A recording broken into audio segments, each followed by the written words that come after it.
Welcome to Suzuka, welcome to week 13, welcome to 3 hours of endurance racing with the gathering of tweakers. We will start in just a couple of moments' time.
Is it about speed? Do these rivals chase speed because they can? Or because they can't help it? IndyCar. The heart of racing. Go to IndyCar.com for live timing and scoring, upcoming race details, and to join the conversation.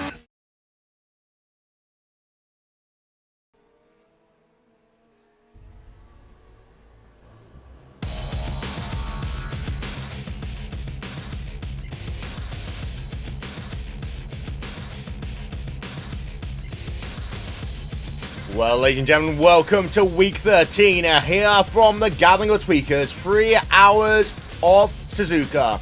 Drivers are currently just completing their qualifying attempts. They have 3 laps to go as fast as they possibly can as we have a look at one of the most unique and memorable racetracks in all of endurance and Grand Prix racing. This is Suzuka.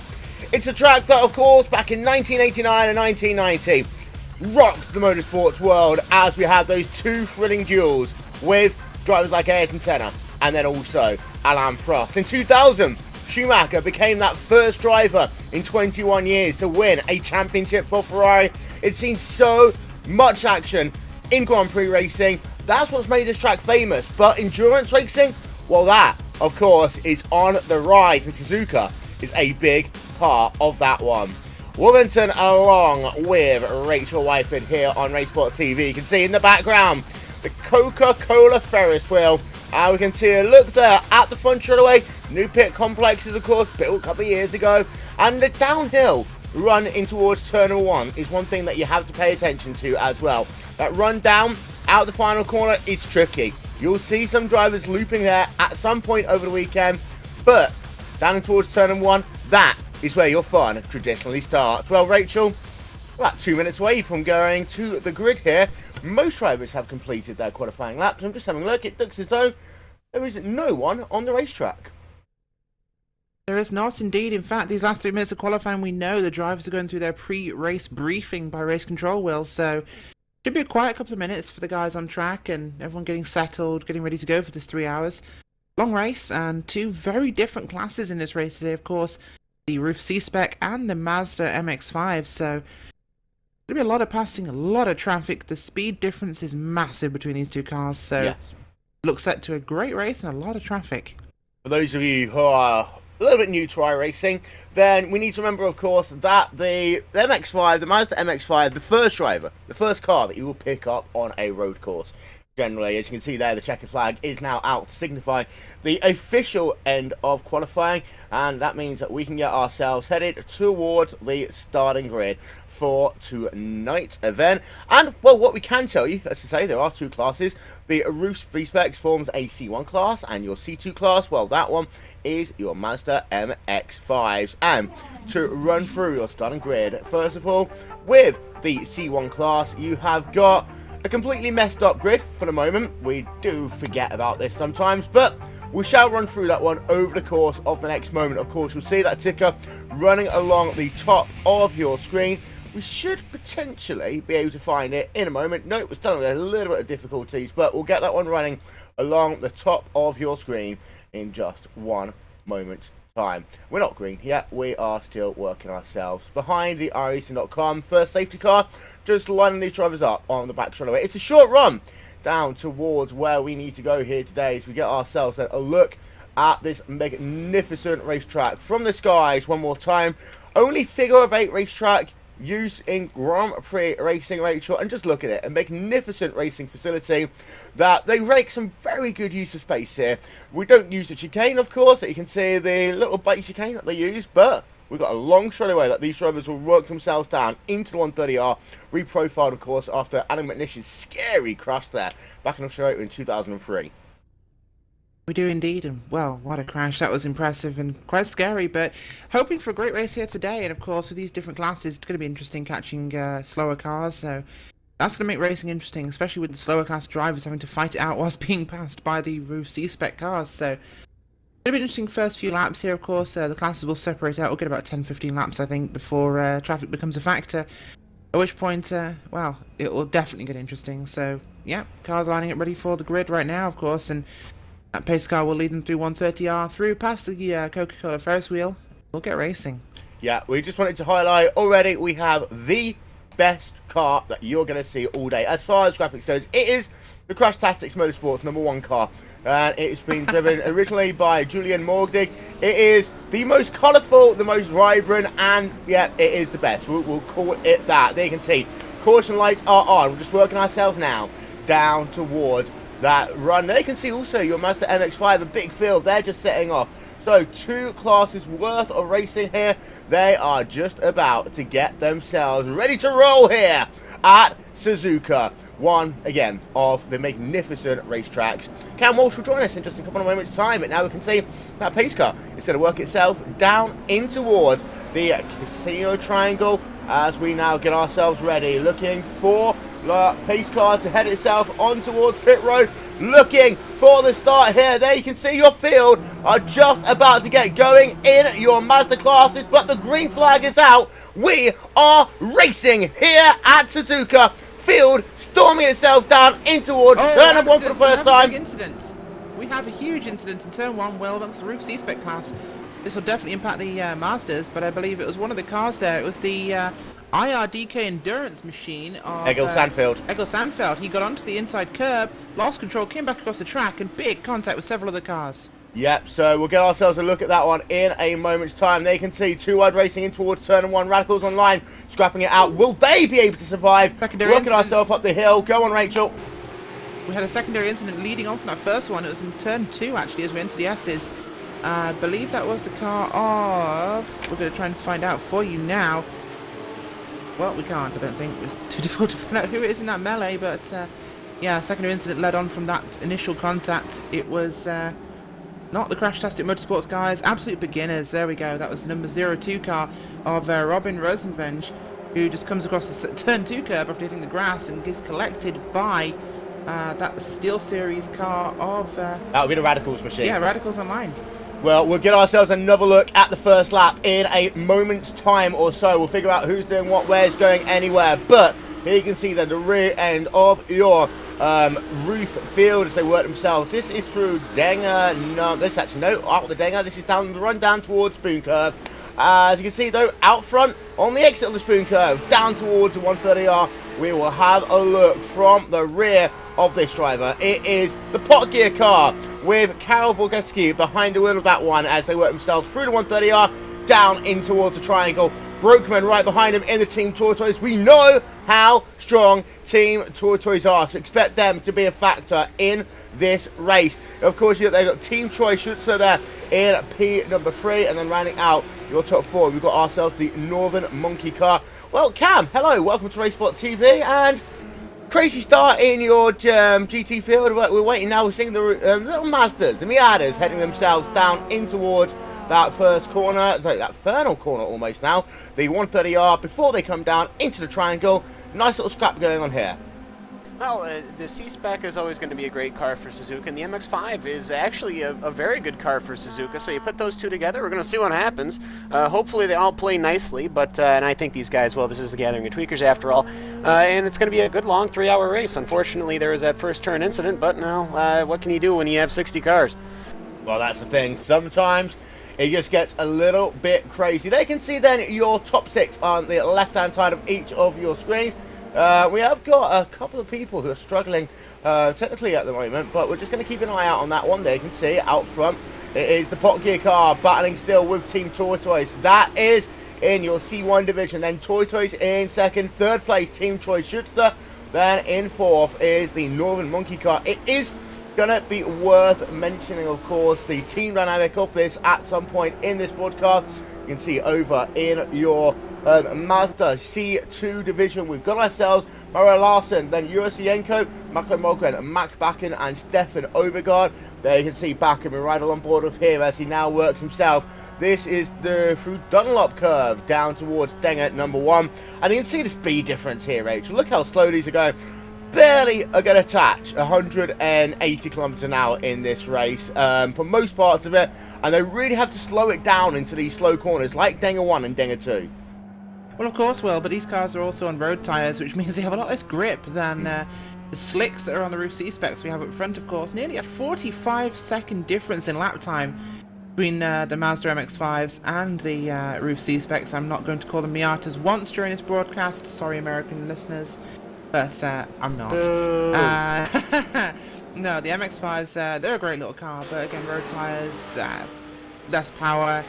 They're almost road spec with a roll cage, so it's a very different kind of experience driving here at Suzuka in those. But yeah, the C-specs, it's power, it's corner exit speed, whereas the MX-5s, about getting into the corner right, it's about keeping the corner speed up in the mid part of the corner. So we're going to see a lot of different driving lines coming through this race, and once traffic becomes a factor, which, judging by the gaps in time, could be a lot sooner than we thought. And, well, the MX-5s are very close together, so this could make a massive challenge for the Rufs. Yeah, there you can see then your field as they work themselves through Dunlop once again. Just having ourselves a look now. On board with one of your C-spec drivers, this is Pascal Tenusen in the 99 car as they work themselves up the hill one more time. And well, apart from the chaos we had at the start of this race, it is all kind of now gotten itself a little bit better. There we can see one of the drivers on pit road. That is the driver of the IDK endurance car, Kim Verdal Osterby, is now behind the wheel of that one. Doesn't look as though it will be going anywhere anytime soon. Team A are ready, also on pit road. We will say, try and get ourselves a look at what happened down on lap 1, down in towards turn 1 in a moment's time. We are going to try and put this one up, but here we are then. This would have been the start of your race here, and of course there's always that quiet trepidation when you come down into that first corner. We'll put our attentions onto that of Egil Sandfield. We know he's involved in this one. Now he works himself to start this race, and this is of course one of those things. You notice how far up the field Sandfield was. He started this race on the outside of the second row. A little bit of slipping and sliding already as the drivers took the green flag. Then they worked themselves down in towards turn number 1. And we'll try and get ourselves a look there. We can see the drivers, they work themselves down in towards turn 1. Hopefully we'll get this up on replay right about now. Sandfield, contact, huge contact, slamming into the Armco barrier. Out of the race, number 55 car was involved in that one as well. So that is the reason why. So a couple of drivers all having difficulties at the start of that race. But the Mazdas, well, even though they're the more junior level car, Cam, they're the ones that behaved it down in the run down towards turn number 1. No, that they did. I mean, it's just these C-spec cars, of course, they are raced all over many different series, many different worlds. And so you get a lot of people that, well, they certainly know what they're doing. The MX-5s, I don't really think you can really go fast enough to cause huge, massive incidents. It's hard to no, I'm being honest. in slow motion. Yeah, I'm honest. I mean, you know, it's You're right, really, you're right. it's predictable to see what people are going to do in their lines. It's predictable to see what people are going to want to do with their lines. I mean, you can only take the corner so many different times in an MX-5. But ultimately, I think these guys, maybe in the MX-5, they realize, look, you know, we're the slower car. We're the one that's probably going to be beamed a couple of times. So why are we going to beat ourselves up? Let's just get this race started. It's 3 hours long, and perhaps maybe that was the mentality that allowed them to go into the first turn a little better than the C-spec guys. By the way, guys, we are approaching, I think my predictions were wrong, but we're going to start hitting traffic with the leaders, pot gear car of Pavel Wojcicki here, starting to lap MX-5s already. From the 69 car of, I think that's GPS Racing there, with Sven Buchner doing the lap down already. Yeah, and you can see he's going to do more as we work ourselves now. Along board of him, the run down towards 130R. This is where things get scary. You can see he had to be very evasive there. One of them he had is almost in the center of the racetrack. Rule number 1 of endurance racing, Cam. Hold your line.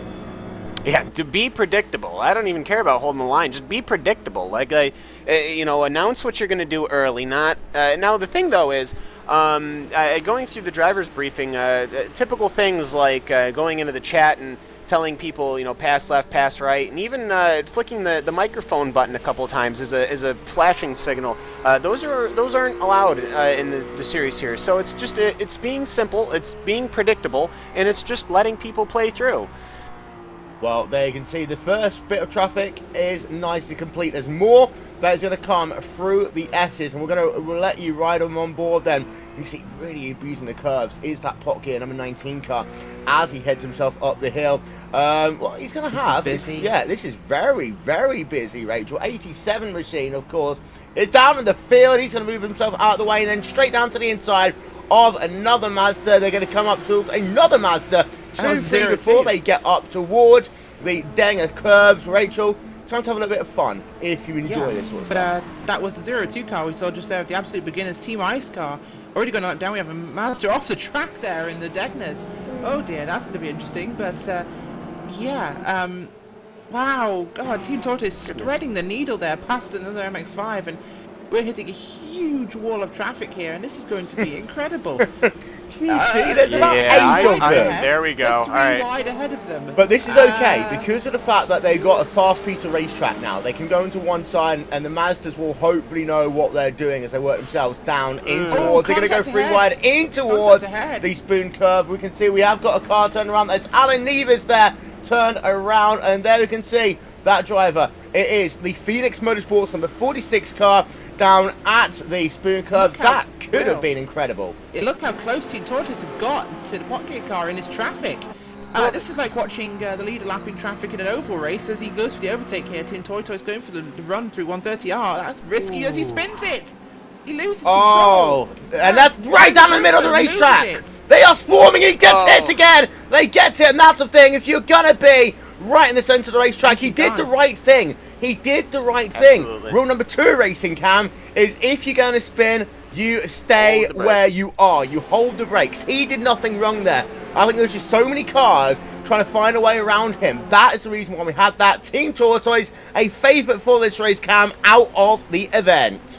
Absolutely. Now, we said he did the right thing by holding the brake. He did not do the right thing by trying to pass on lap 5 of a 3-hour race, and they almost clipped each other. If you look in slow motion, on the outside, he almost clipped the leader. But I was about to say, how bad do you really want to lead this race to risk something like that going through this field? Because they could have made it real even dicier. So now that Team Tortoise car right ahead of that IRDK car in the pit lane, as there's some 3 cars in pit lane right now. 4 actually. Somebody's just coming in. Another Gathering of Twerkers car is coming in. Not quite sure what's wrong with that one, but the rest obviously heavily damaged. Just to finish what I was going to say before that incident happened, it's almost like watching lapping in an oval race where when the leaders start hitting lap traffic, you can really get backed up trying to find a way through, especially when it's such a speed difference. So obviously Team Tortoise caught up so quickly. That was incredible, but yeah, obviously too desperate to use that advantage they had. Well, and again, we always know with endurance racing, and I say it all the time, and of course, we have some of the biggest endurance events here on RaceSpotTV. There are going to be times when you can gain 5 seconds. There will be times when you lose 5 seconds in one lap. You made the perfect point there, Cam, that realistically we shouldn't be going for every single, but that's that racer's mentality. That is that racer mentality. Oh, so often, just checking in as I'm talking about this in your scrap for P1, P2 in your C2 division, as they can see, Ren's broken. Carol even just going past, and that is your class C1 leader, passing your class leader in C2. But Cam, that's the thing, is that racer mentality that we so often talk about. Drivers, they always want to go for the gap, and that gap was open. But you don't do it on the outside. You don't try and be a Fernando Alonso and go around the outside of someone down at the 130R, because 9 times out of 10, it isn't going to work. Well, that's the thing. I mean, it is 130R. You have a heavy braking section. You already had them loosened up. Going into 130R, he already has to take the inside line. You're going to have the overspeed as it is.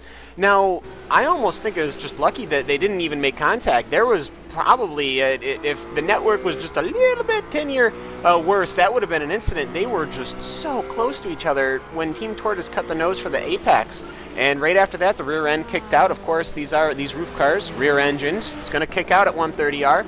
And, I mean, you did the right thing holding the brake, but boy, that's affected a lot of people. But right now, I was wondering, I was about to say, I haven't seen these C-spec cars with MX-5s ever before, and boy, this is getting quite a little dramatic here. A lot of C-specs seem to be having troubles getting past these Miatas, and there are quite a few Miatas that are getting a little worn up here. These C-spec cars are very much faster. Well, Rachel, this becomes a secondary issue, is that frustration going on in your C2 field. Now, in some ways, there was more of a sense of urgency at the start of this race for that C2 field to get themselves kind of in line. They were still going 3 wide as you had your race leaders, and we can see we're riding ourselves along board with one of these drivers, P5 in your C2 class. It's the driver of the NPEC racing team, 005 car, but they are now going to not probably get a lap where they are going to have to run a normal line that they want to. Every single lap, they are going to essentially have people passing them. So from here on in, this is where you see the true endurance race. The ones who aren't going to get frustrated if they lose a tenth of a second, but know how to handle their race car in all different parts of the racetrack. Yeah, certainly, and as part of being one of the lower classes in a multi-class endurance race, you have to be able to handle that traffic, and at the end of the day, don't get frustrated, use it. You can use the lead traffic to actually pass other cars. You can just, follow them through a hole they make. You can, when the guy in front of you gets out of the way, you can follow him through the gap. So it can be used to an advantage, not just a disadvantage. So these guys have to really be aware of that, and they can benefit from these roofs. But with such a high speed difference right now, I think there's a little impatience going on in the roof category, and we've seen a couple of incidents already where roofs have been getting into the MX-5s, and it's not ideal, and a little bit of patience should be used, but they are trying their best, and it's obviously with a big difference it's going to be a factor. Yeah. Maybe 3 or 4 laps time we'll see a bit of clean track of the for the MX-5s, then 3 laps later back again in traffic, so it's going to be a busy day for them.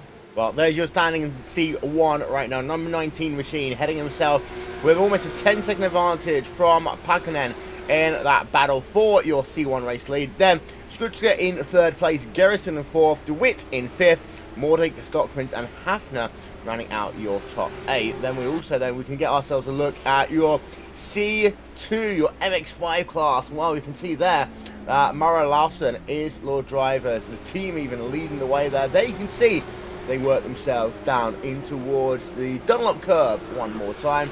They have got themselves a bit of an advantage. The gaps, they're a little bit wrong. We'll get that one sorted out for you. But current gap between P1 and P2 in C2 is 2.8 seconds. And I think this is going to be really entertaining to see as this race goes on, because this Mazda, it might be slow, Cam, but it's a hard car to drive and get every single tenth out of every single corner of every single lap. Absolutely, and of course the MX-5, the most popular, most raced, and most well-known sports car, to be honest, in the entire world. There is no more MX-5s racing right now. They had, sorry, I'm going to interrupt you there because that was a C1 versus C2 driver. And I think that was a case of C1 barging C2 out of the way, potentially just a piece of miscommunication, but that could have been a whole lot worse. We're going to have ourselves another look at this one then on the exit of that hairpin, and while Timo and Larson are still leading the way, but Juris Lienko, who was, let's actually take that back, it was another driver involved there, but we see right about here, number 68 car just moving across, and well, Cam, you've got to make sure you don't move across like that. That was the number 68 team in your C1 division. There you can see then, that was the Team Ruf car, but then, well, Rachel, that's what you don't do. Oh, we've had a separate incident, Will. We have had a separate incident for, no, it was that exact same incident, sorry. Separate incident involving Crashtastic Motorsports number 130 car as well. It hit the wall out of Degner 2 also, which has been a contributing factor to some bottlenecking in traffic. Yep, and of course our favourite car therefore is classified for the time being as having to potentially head on towards pit road. We've got a couple of early retirees here. We see Egil Sandfield is still on pit road. Then you see the Crashtastic car on there as well. May Reddy and Nisino, Mark Verugas, Fuzzy and Austin, Sven Bruckner, Robin Rosenved, Andy Goodison and Tim Clayton are all classified by our timing and scoring as being on pit road. As you can see, those drivers down in the mid-pack, or front to mid-pack there, of your MX-5 class, getting themselves a little bit more spread out right now. Good scrap load going on for P4, P5 in your C1 divisions. Virus versus Sim Racing for Holland, Cam. That these guys are, they're pushing each other fairly good. There's a couple of pairs, and I think that's going to be a big thing. Pairs of two faster cars trying to make their way through the slower cars, simply because you try adding any more as the Virus car runs quite wide, but he's going to get himself a good run for the straight though, as you really can't have that many more tangling through. But the Sim Racing for Holland car with Rudy DeWitt on it, car number 8 there, position number 5, is just look at the speed difference coming through. I mean, to be fair, the speed difference isn't any more than what drivers experience in, say, something like a VLN in the Nurburgring or the Nordschleife. But ultimately, though, these guys are they're going to be a pair now here. This traffic is going to possibly slow Virus down. Sim Racing for Holland's probably going to catch up, but ultimately, it's these pairs of cars, because you've got another couple of pairs of cars racing very hard. The Mag Racing and the Skidmark Racing team, car number 39, Mag Racing, has got another C-spec. This is the fight for 11th right here. They are fighting very, very close with one another. Yeah, we just saw that a Skidmark team, Mag Racing, attempted pass, completed pass, down towards the 130R as they scrap it out, say, for P number 11 and P number 12 on this racing circuit. Ahead also, you've got Robert de Rouge there, Rachel, in the Devil Racing car versus Slob Motorsport by Baslob in that number 53 car. They are separated by just 7 tenths of a second. It really is a three-way fight though, because you've got the DRS racing car also there in the mix. A nice little three-way battle.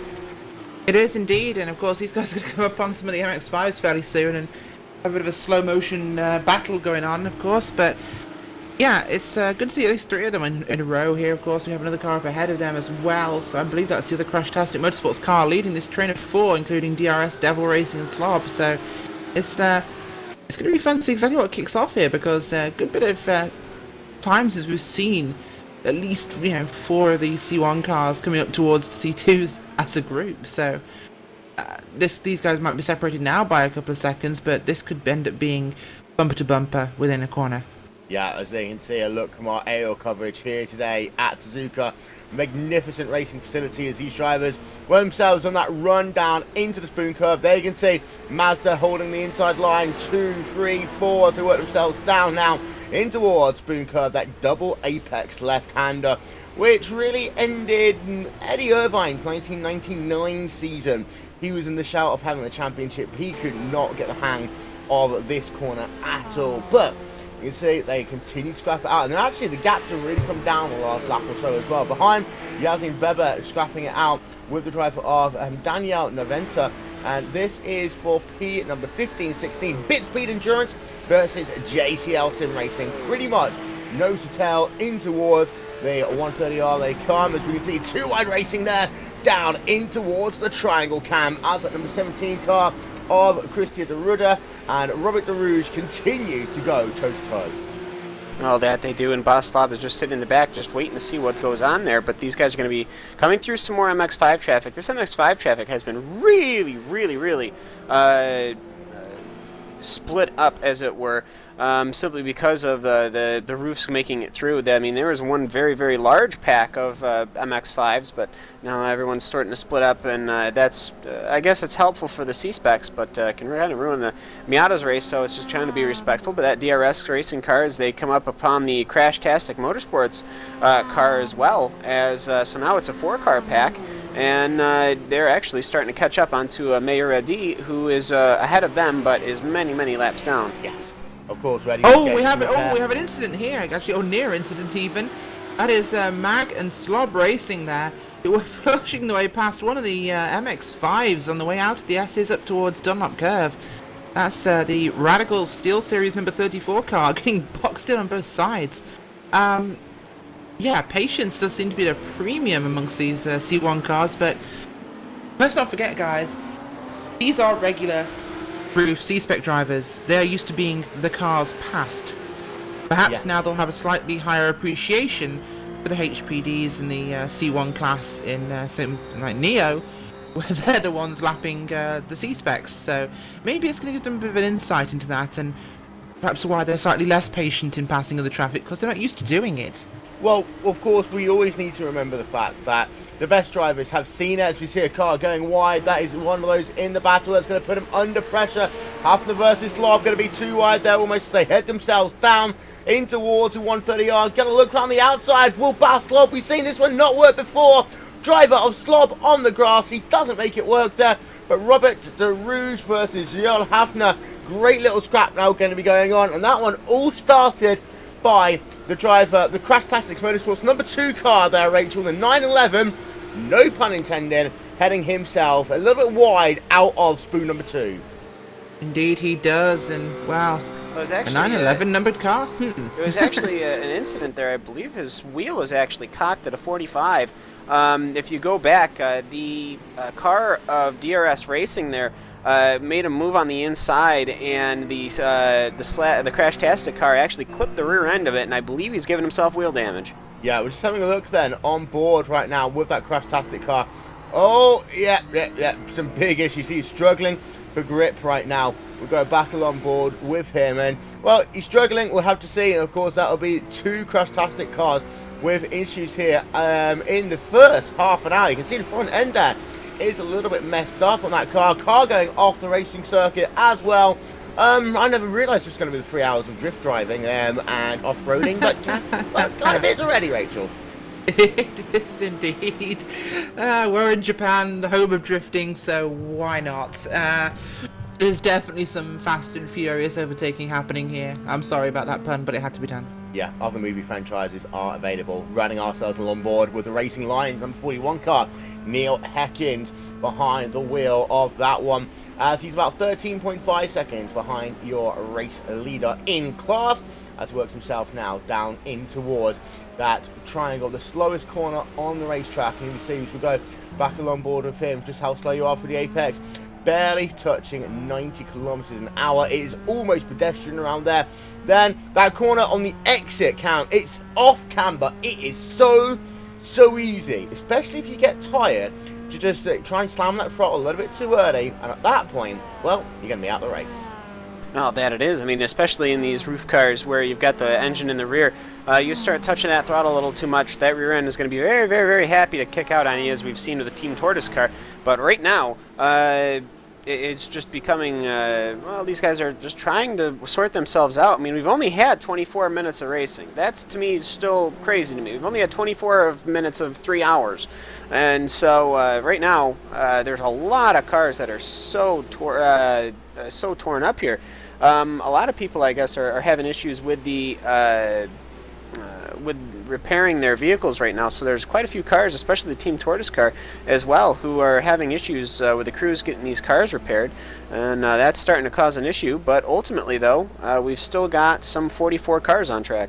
Yeah, we have. So have a look there. Ashby Motorsports machine running P2 in class right now. We got ourselves a little bit of a scrap going on, just coming up on our timing screen. So you can see Matt Backham down in towards turn 1. Backham in the Radicals online car moves himself ahead of the Bitspeed MX-5 car of Marcos Silva as they head themselves through turn number 1 into the S's once again. So this is all the way down in the rear part of your field. We have got a slow driver to work himself through the hairpin. That is the NPEC Racing number 2 car, the 005 machine then. As there is a look then at your top 8 in your MX-5 class, your C2 class. It's Larson still from Yenko, Overgaard, Catwick, Heckins, Palin, Urison and Nobes right now. That is, well, still some good battles going on in here. This is P3 versus P4 as one. You probably need to pay the most attention to. That one is between Stefan Overgaard, there you can see on your screen, in the Aston Motorsports car, and the Racing Geckos car there, Rachel, of Bob Van Kampwijk in P number 4. It is indeed, and just one thing I'd like to point out, Will, actually, who are holding their own fairly well right now. Sitting just outside the top 10, I believe, or just inside it. Pass Left Racing, sitting in the MX-5 class, of course. They were meant to be running in a C1 class today, and error in registrations ended up with them being in C2, so no practice, no setup, not bad. Yeah, and that is Vincent Liebert behind the wheel of that one in the number 11 car as he comes down in towards the 130R once again. And well, Pass Left Racing so far in this race, they started off 21st in class, now running high as P10, just making another pass. I believe that is someone not on the lead lap there that we can see, but that is Rob Reed actually. Did Pass Left just get past them? Just getting checked. It wasn't on the left. It was on the right hand side. Yes. What's going on there? I don't know, because Rob Reed's normally an oval driver, so he does everything to the left. Yeah. There we can see Rob Reed in the Redfish car, getting himself now up another position as his fast lap of the day.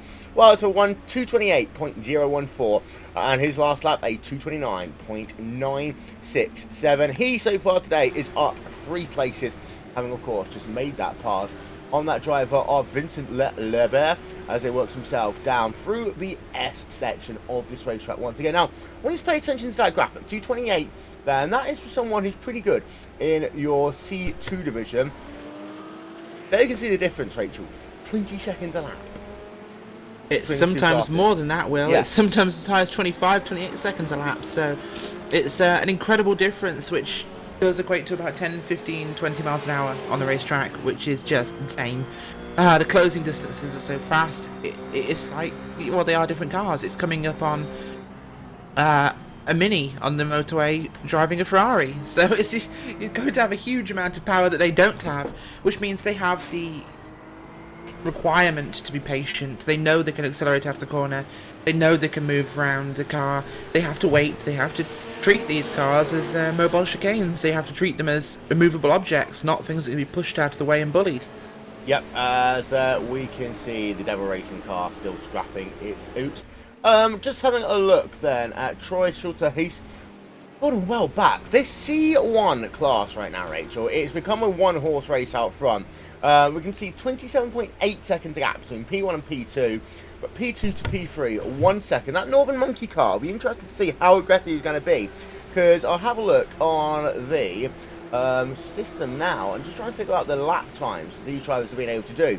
Team Troy Schuller, fast lap of a 204.5. The driver of Packinen there in the Northern Monkey car, a 204.9. In theory, they're very closely matched, but this is a very close battle, as actually it almost got a lot closer, and I believe the Northern Monkey car has just moved himself into P2. Team Troy Schuster, they just passing lap traffic there at the S's on the Dunlop curve. He just got himself on the gravel a bit on the exit there, lost a bit of traction, had to lift out, and that Northern Monkey car came through, which is great opportunistic driving there. He made a position, but well, we do know that realistically Pot Gear weren't that far ahead. We have lost a couple of cars from between there, so it's a bit of an artificial gap, but one they seem to be a happy place with. This is nearly a pit stop window. Yeah, and so here we are then. We are just about half an hour into this one. 22 2 hours, 28 minutes and 56 seconds remaining. Of course, this is still, if you put it, this will probably end up being one stint in the 24 Hours of Le Mans. And isn't it a little bit poetic, Rachel, that we're talking a lot about Ruf here today, when, you know, if we call it the other name, congratulations to them. Name. Yeah, that other name. Congratulations to that other name. Yes, for winning the 2015. They had a really good run. Yeah. They did indeed. Incredible. And nice to see somebody other than Audi winning. Yeah, that other name had a great race. And we can't say that other name for licensing reasons, of course. But that other name that isn't Ruf, that we all want to be the other name rather than Ruf, had an excellent race. Really good to see that happening. And, well, the other name sitting on top of the podium at Le Mans. Well, there we can see your Mazda as well. Mazda didn't win the 24 Hours of Le Mans. Hopefully, maybe, Certainly you not. never know, next year as well. 24 Hours of Lemons, possibly. Yeah. You never know, next year, Mark Webber might win the, what's I'm calling the 24 Hours of Le Mans. Of course, he came second this year in what was a beautiful liveried car, but endurance racing really is on the up. And of course, if Webber does do that, he'll join a list of only realistically 2 people who has the opportunity to win the treble crown. And you always think, Rachel, if you can get Monaco, and I was talking to someone about this earlier this morning, you've got to get Monaco checked off because it's so hard to get a ride in Formula 1. After that, it becomes easier. And I honestly think if Webber will win Le Mans, you'll get someone like the captain, someone like Chip Ganassi joining up with that other team to do a kind of shared deal. We'll put put Montoya in Le Mans, you put Webber into IndyCar, 25 million or something on the line, who, if one of those drivers can actually do the Triple Crown. Well, I'd like to see it happen, but putting someone like Montoya in Le Mans could require every other car to be off the track. You do know he won the 24 Hours of Daytona? I do indeed, and I've seen him driving sports cars in the past, and he can be a little bullying, but it's Montoya. He's got an amazing personality. Read quite a bit of an excellent article about him recently, which was actually discussing his history of Formula 1 and the very sour way in which it ended. And the man has amazing talent, and I think he, of all people, really deserves a shot at Le Mans. It would be awesome to see, and I definitely think someone like Mark Webber would be incredibly good in IndyCar as well. So there's a potential for Mark Webber there because, let's be fair, it's not looking like age is a barrier in IndyCar. No. Montoya, a man who's been quite tubby and is now quite old, can win the Indy 500. Then someone like Webber, who's incredibly fit and, you know, he's not young anymore, but I'd say he could have a few years in IndyCar if he wanted to. Certainly go for the 500, and somebody with his savvy on the racetrack would be very good at it. Yeah, so we're just looking at Matt Backham there, as he... Matt Backham? Yeah, Matt Not Backham, crashed he yet? did show up as him having a very slow last lap, a 2:40.51 seconds, so a slow spin potentially for him. We couldn't catch that one, but he is now in P number 19 right now in that Radicals online car. So far today, down 6 places from where he started, Rachel. Yes, he is. P19. It's not great for those guys. Obviously, the MX-5 there for Matt Backham. Just going to try and find out exactly what happened to him, because that would be really interesting to see exactly what occurred. But it could have been just an issue of large amounts of traffic for Mac there. It was indeed a spin. He came out of on lap 13, entered 130R, the site of several incidents so far today. Just went wide, tried to save it, didn't save it, caught the grass, backed across the track, rather luckily avoiding everybody, and just lightly bumped the wall. So what could have been a massive incident was minor, really, in retrospect for Mac. Yeah, as of course we saw him pushing wide on the exit of the spoon curve just a couple of moments ago on that replay. So of course he had a secondary incident after that one. Wim Stockman's currently runs himself in the KBC Auto Release machine down in P number 6 in your C1 class. And, well, let's have a look then as he works himself around this racetrack again. His first sector time, a 41.166. Sector number 2, 34.117. Of course, we'll see that time tick along as he now heads himself into the fastest part of this racetrack. Oh, he's got an MX-5 spinning just ahead of him. That is when you get a little bit scary, and I think I know who that one was. That was Matt Backham down in towards, I believe it was Matt Backham down in towards the second part of the spoon curve. That was the cause of that incident, Rachel. It was indeed. Actually, No, it wasn't Mac Backham. No, it wasn't. It was a driver No, we're next to blaming him. the wrong person. It was the car ahead of him got a love tap from another MX-5. Gonna have to try and work out who that was. That It's wasn't the Bit P1 Speed. TV That was Motorsport. Sasha Rabe behind the wheel of that one. We'll get ourselves another look. was indeed. Yes, it is. No, Trust it was me. a 38 car that was spun out. Yeah, of Sasha Rabe, the P1 TV Motorsports VLN 1 car. Oh, it was. Yes, so it was. Will I trust you? He was hit by the number 92 car. That is the car there. That's definitely a 92. Trying to find out who that one is actually on this Number racetrack 92 right now. machine is Michael Silver, and there you can see him Yeah, in the Bit love Speed tap, MX-5 car. and round he goes. And of course, that's not the first time we've seen the Bit Speed MX-5 car be involved in the wars here today. Currently running himself 37th place overall, currently running himself 18th place in class. And, well, as far as that is, he's up 9 places since this race started. Well, ladies and gentlemen, we are going to take you RaceSpotTV side by side for just one moment. Pit stops are coming. Oh, before we do that, number 79 car involved in an incident there. That is Robert DeRouge down at the Dunlop curb. Robert DeRouge involved in an incident, Rachel. Sorry, before we go to commercial, P2 has just crashed. A 74 Asprey Motorsports car, 130R, lost the back end. Urosjelenko just loses the car completely and impales the inside wall there hard at the Marshall post, actually. Well, P2's out in the MX-5 class. Let's get a look first. Devil Racing car, Robert DeRouge. As we saw that one first, we can see him having a spin. We immediately then cut over to the driver of Urenco. Show you 2 quick replays on simultaneous motion here.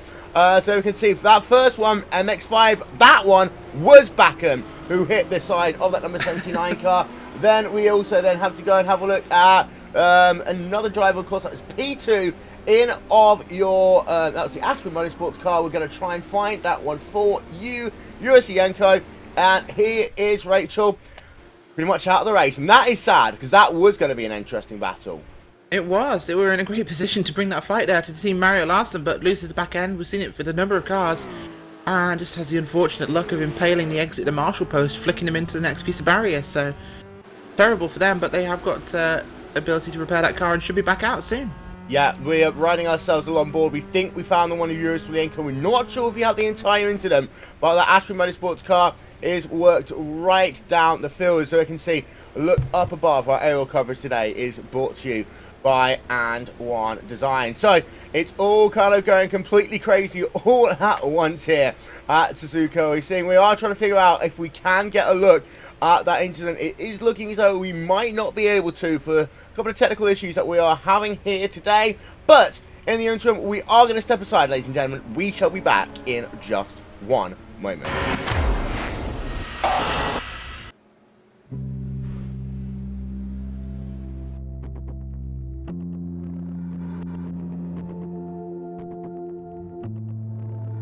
We're so excited to be bringing the Nurburgring to everybody. It's by far the most requested track that we've ever had. I've been with iRacing since the beginning.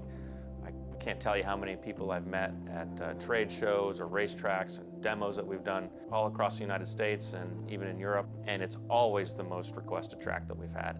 And it's always been kind of a sad answer, no, we don't have it.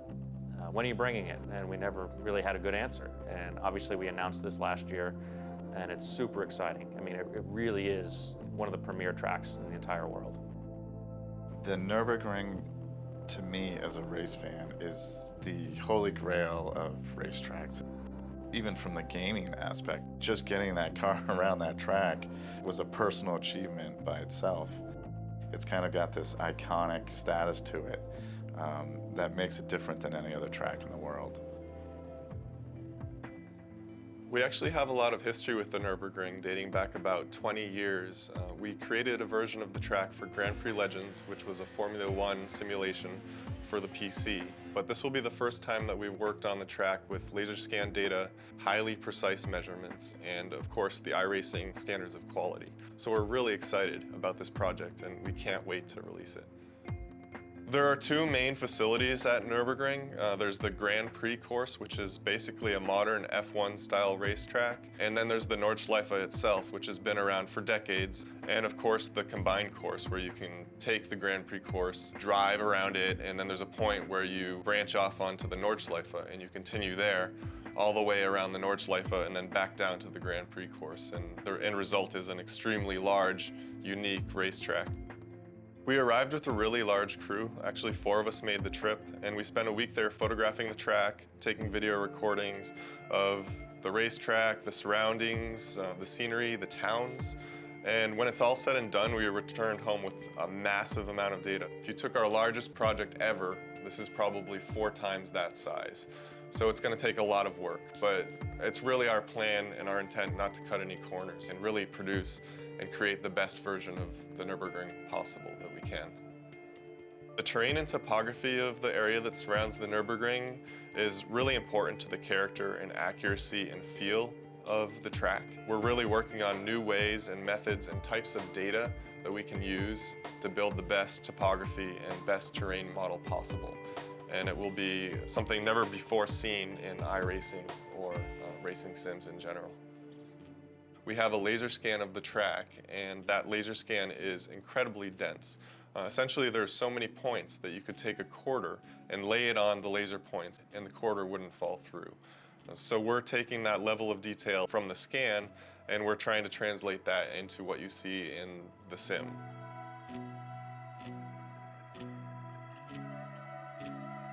You won't find the level of detail that we bring to tracks anywhere else. You guys expect that from us, and we'll continue to do that. It's not just purely laser scanned. It really will have personality, and I think that that's what's going to make our track unique.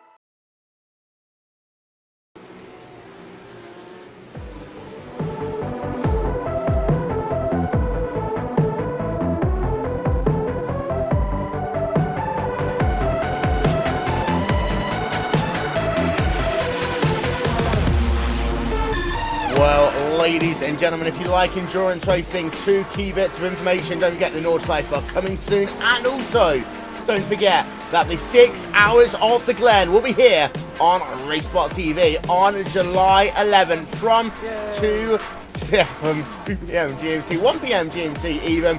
We'll get back here to the 3 Hours of Suzuka here on RaceSpotTV. We, of course, are your home of some of the biggest events in all of sim racing. Drivers slowly starting to come on towards pit road. They can see Skidmark Racing team car Nick Cole on pit road. Rachel, of course, involved in the wars a little bit earlier on, but it's back on towards pit road, getting himself some service. He'll be back onto the racetrack within about 15 seconds.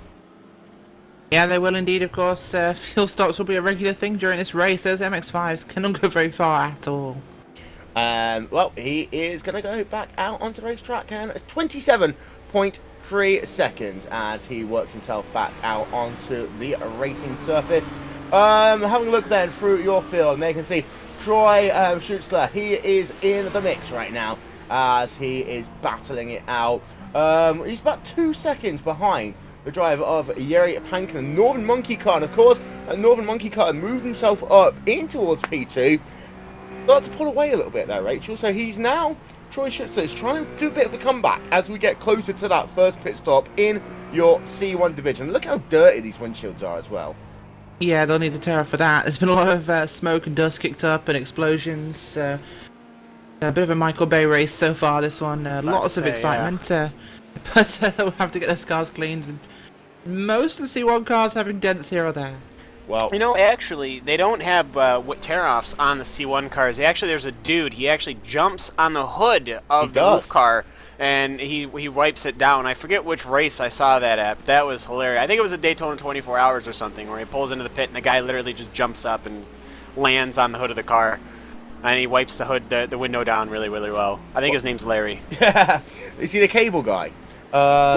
Yeah, Virus out and away, 28.6 seconds. There's Satellite too, if you're interested. In Devil Racing, making himself a journey on towards pit road. Number 68 car have just completed a service. There you can see the Team Ruf car down at P number 19, 19.4 seconds. Back out he comes onto the racetrack. Derouge, you see that in the Devil Racing car, completing his service. Should be out on the way. Yep, 27 seconds. He comes back out onto the racetrack. And Danielle Noventa there is just doing a service as well in that number 28 machine. Be back out onto the racetrack in just one moment's time. You can see a couple of the drivers in your C2 class on pit road. Stephen Obes and Alan Neves there. You can see both. I love the way that these Mazdas, they're going to change 2 wheels at a time. It's like them cocking their little legs like a dog.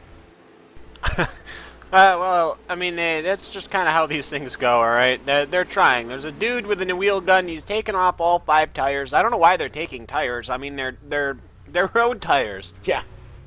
But though you can see Cup of Tea Racing, they're going to complete a service. Yep, Cup of Tea Racing. They are road tires. Back out onto the racetrack. He will come in just one moment's time. Is Stephen Nobis. There he is, 39.3 seconds. He comes back out and immediately he's going to have himself a little bit of a drag race. There is the Virus car just ahead of him. That's the Phoenix Motorsports car even. Phoenix Motorsports car of Alan Neves. And this is going to be a nice little battle once they get back up to full speed. You've got to be careful though, Rachel, because it's so frustrating potentially, especially if your C1 car come back out. You fall into a little bit of traffic. You've got to keep your cool on this first lap as those tyres warm up. Certainly, with the amount of traffic we've got here as well, you definitely have to keep your cool because it's very easy to make a mistake on those cold tyres, getting too involved in trying to get past traffic. So, something for those drivers definitely keep aware of. I just Go on. I just wanted to, stop me if we need anything here, but I think there is just some twisted sense of irony that most of the HPD teams are in the MX-5 right now, and for some reason, I think that is really funny and really Delicious ironic. irony. I know, it's like I'm seeing the Racing Lions is in the MX-5, Radicals is in an MX-5, they actually have 2 cars in the MX-5. I mean, that's just, that's funny to me. And the best part is, the guys in the C-spec are the ones usually being lapped and being abused by the HPD drivers, and they're the ones doing all the abusing. Yeah, maybe that's why. Yeah, it's inexperience. They're not used to passing traffic, because usually they're the ones being passed. Maybe it's revenge, because they're like, oh, you're in the HPD car, I'll just, whoops. Exactly. That's for one of the other tracks. TFE Motorsports going to come back out onto the racetrack. There is a car, Mazda, who just passes as he completes his service as well. We are midway into a sequence, and that is Martin Schipper. There you can see in the Olympic Mindset racing car. I want to make a joke here. Olympic Mindset. Well, the Olympics, we always have that thing that every person in the Olympics, oh, we've got a car turned around. That is at the back racing, Patrick Post. And, this is a horrible place. As we've seen before, he's going to have to get himself towed on towards pit road. But crazy, that almost could have been a big incident yet again there. As another driver having incidents down at the 130R. 130R it was a C2 car, right? Yeah, it was Patrick Post. Yes, it was. It was KBC Autolease. Okay. Or no, it wasn't. KBC Autolease is on pit road. Okay. Again, that roof car. It's a rear-engine car. You are literally throwing a car. For our brains, it'd basically be backwards. Throw all the weight of a car, only reverse it through 130R. I mean, you got the engine in the back, all the suspension that's meant for all that's in the back. You're going to wing that car around. You got to be careful on 130R. Let's not forget, Cam, of course, that unlike a lot of the cars, like, say, McLaren and the Ford GT, which are mid-engine. Mid-engine, yeah. The roof is rear-engined. Its engine is over, or it's behind the back axle, which makes it incredibly tail-happy. It's just, it's something that I think a lot of these guys, they know. I mean, obviously, this isn't everyone's first rodeo here at Suzuka, but I do have to say that I guess people are maybe a little rusty or something. I'm not quite sure, but there was ample time to practice and qualifying as well. So a lot of these guys definitely know what they're doing, but it's just catching people out. Possibly maybe something to do with the tires now having a stiffer carcass, perhaps changing this a little bit for them going over the apex, something that they might not be familiar with. But even the chassis torsion. Or the chassis torsion. They've had an entire week, a full 6 days. Well, just about 6 days to figure it out. As the Racing Gecko's MX-5 is pulling into pit lane right now. Actually, you know what? A lot of MX-5s are coming in right now. At the back racing, Bit Speed is in here. The Gathering of Twerkers car, I believe, which was heavily damaged, is in there before, but it seems to be repaired. And, well, the only car right there now is the Team Tortoise car that's still on track, that's completely beamed up. But, yeah, everyone I think the MX-5s are just coming in for their fuel right now. How big of a fuel tank do they have as the Sim Racing for Holland car comes in? I have no idea. Up in fourth. Somebody in the YouTube channel that's smart knows, because we have 60 people here. How much fuel does an MX-5 tank have? We can say, though, that we've had ourselves Bot Van Kantwing just coming out of pit road as we speak. There you can see him in the Racing Gecko's car. Jeroen Unsum's on pit road as we speak. Stefan Overgaard has not done his service yet. That is the Bitspeed car just ahead, of course. We've seen the Bitspeed car a couple of times involved in the wars here today. Rudy DeWitt is currently on pit road. This is front end of your field. The Sim Racing for Holland, number 8 machine on pit road as we speak. There we are, slightly better camera angle. 29.1 seconds for him then, as he's going to journey back into the racetrack just ahead of the number 51 car, which was not that machine, it is this machine. That is the Mattel Racing Team. Very, very pink as he comes back out onto the racing surface. But Rude Modders in the DRS Racing on pit road. You need to keep an eye out on your race leader. We do expect them in very soon. There you can see your race leader and a gap of 30 seconds as it's a journey on towards pit road this time, Cam. Yes, yep, Pot Gear coming right in that completely white roof, which I hear painting your car completely white when it's in that format with those headlights and the thing like that, which looks very similar to another car with a name we can't pronounce, is actually very good luck. Well, those white roof cars always do very well, but somebody in YouTube channel, so far the MX-5s, they actually have a 50% fuel cap, and apparently it's about 24 liters. So however far 24 liters gets that little 4-cylinder MX-5, as the air jack goes in, so different from the MX-5s. They're going to take the tires off, I'm sure, with the rattle guns, and they'll get that thing nice and cleaned up, and they'll be off again. But Pot Gear right now, actually with Northern Monkey following, and Team Troy Schuster also following. So the top 3 cars already coming in for a pit. So these guys are all coming in all at the same time, Will. And I guess that just goes to show how much of a people want to follow what Pot Gear is doing, simply because they just all want to stay on the same pit strategy. Perhaps what's more important than that is that these drivers are in before they get themselves to the 1 hour mark. That means that we are likely to have ourselves, and Pot Gear is going to be held up there on the run down towards turn 1.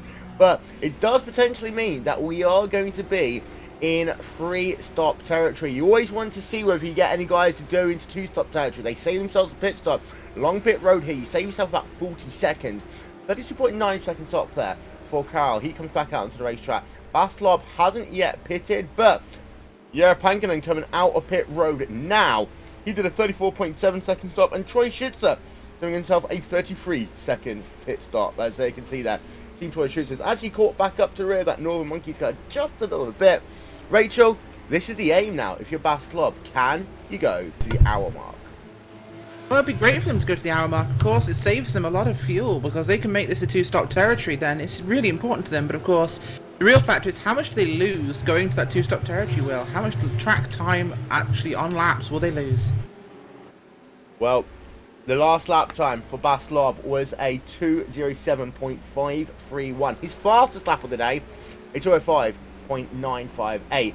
That is, though, 2 seconds slower than the fastest lap that Carl has done in that number 19 machine. Slob Motorsport, well, here today in this event, moved up and down a little bit, but not yet pitted, as Rico Wupperthorpe is now on towards pit road. There we can see him in the Mag Racing car, as he's going to get himself 4 tyres. He will top himself up with fuel. 35 seconds. It's a slightly long stop here for him. Potential speeding issues. It's a very long stop for that Mag Racing car. Over 45 seconds on pit road, Cam. Yeah, so 45 seconds, that's obviously well outside a normal pit window there, as the P1 TV Motorsport car is also coming in to the pits. So, yeah, just everyone coming in through there. Mag Racing's taking the long line out, as that is just been an issue right there. I don't know what the issue was. That looks speeding actually, penalty length, because the normal pit stop's about 30 seconds-ish. Add on another. I think they lifted the car twice. It looks like they almost lifted the car twice. So I don't know. It went up. Oh, okay. No. I think it just, there was an issue on my shindiggy. So, okay. Oh, they're off almost there in the S's as well. Marco Wupperthorpe getting very, very wide. This is through the S's, and it's a sequence of corners there, Cam. You've got to have the momentum. You mess up one of them, it'll cost you 3 seconds very easily. Oh, very easily, and of course, a lot of people, they drive a lot of different vehicles here on the iRacing service because there are many different vehicles to choose from. So a lot of people, they'll be coming out of another car, possibly front engined or front wheel drive even, or on all sorts of different configurations. And then you're hopping in this rear wheeled thing, and you have to go through the S's, the 130R. I mean, these are all, if you're familiar with driving a Ruf, you're going to be very proficient at it, and I think we're seeing that at the front of the field. But if you're somebody that doesn't spend a lot of time in it, you're ultimately going to be having that issue. Well, there you can see Bass Slob of Slob Motorsports onto pit road. Only one driver hasn't yet pitted in your C2 field. That driver is Sasha Rebe in the number 38 car. Of course, we saw him getting rear-ended earlier on in today's event.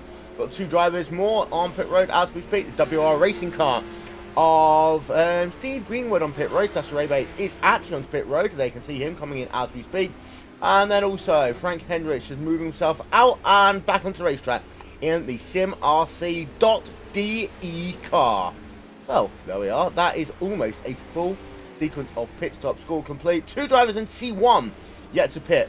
One of them, surprise, surprise, Rachel, it's Radicals. And if anyone can find a way of going off strategy, it's them. Yeah, the Radicals guys are certainly one of the better teams at pulling strategy calls, and they've made some interesting ones in the past that I've really liked, and it's always good to see what they will do in a race. The likes of the Radicals, the likes of Coanda, and some of the other teams are always very interesting to watch. They will think these things through. In fact, the Radicals had a great result at the finale last time round, of course, at Road Atlanta because of that strategy call. Yes, well, Cam. car number 911, if you go back to its previous lap going in through 130R, it did have an issue. There was a big smoke plume over at the final chicane. I was trying to figure out who caused it, but yeah, that Crashtastic Motorsports car almost saved it, but it just slapped it around and really caused a big issue there. But now it's still back on track. But boy, that 130R is catching out a lot of people.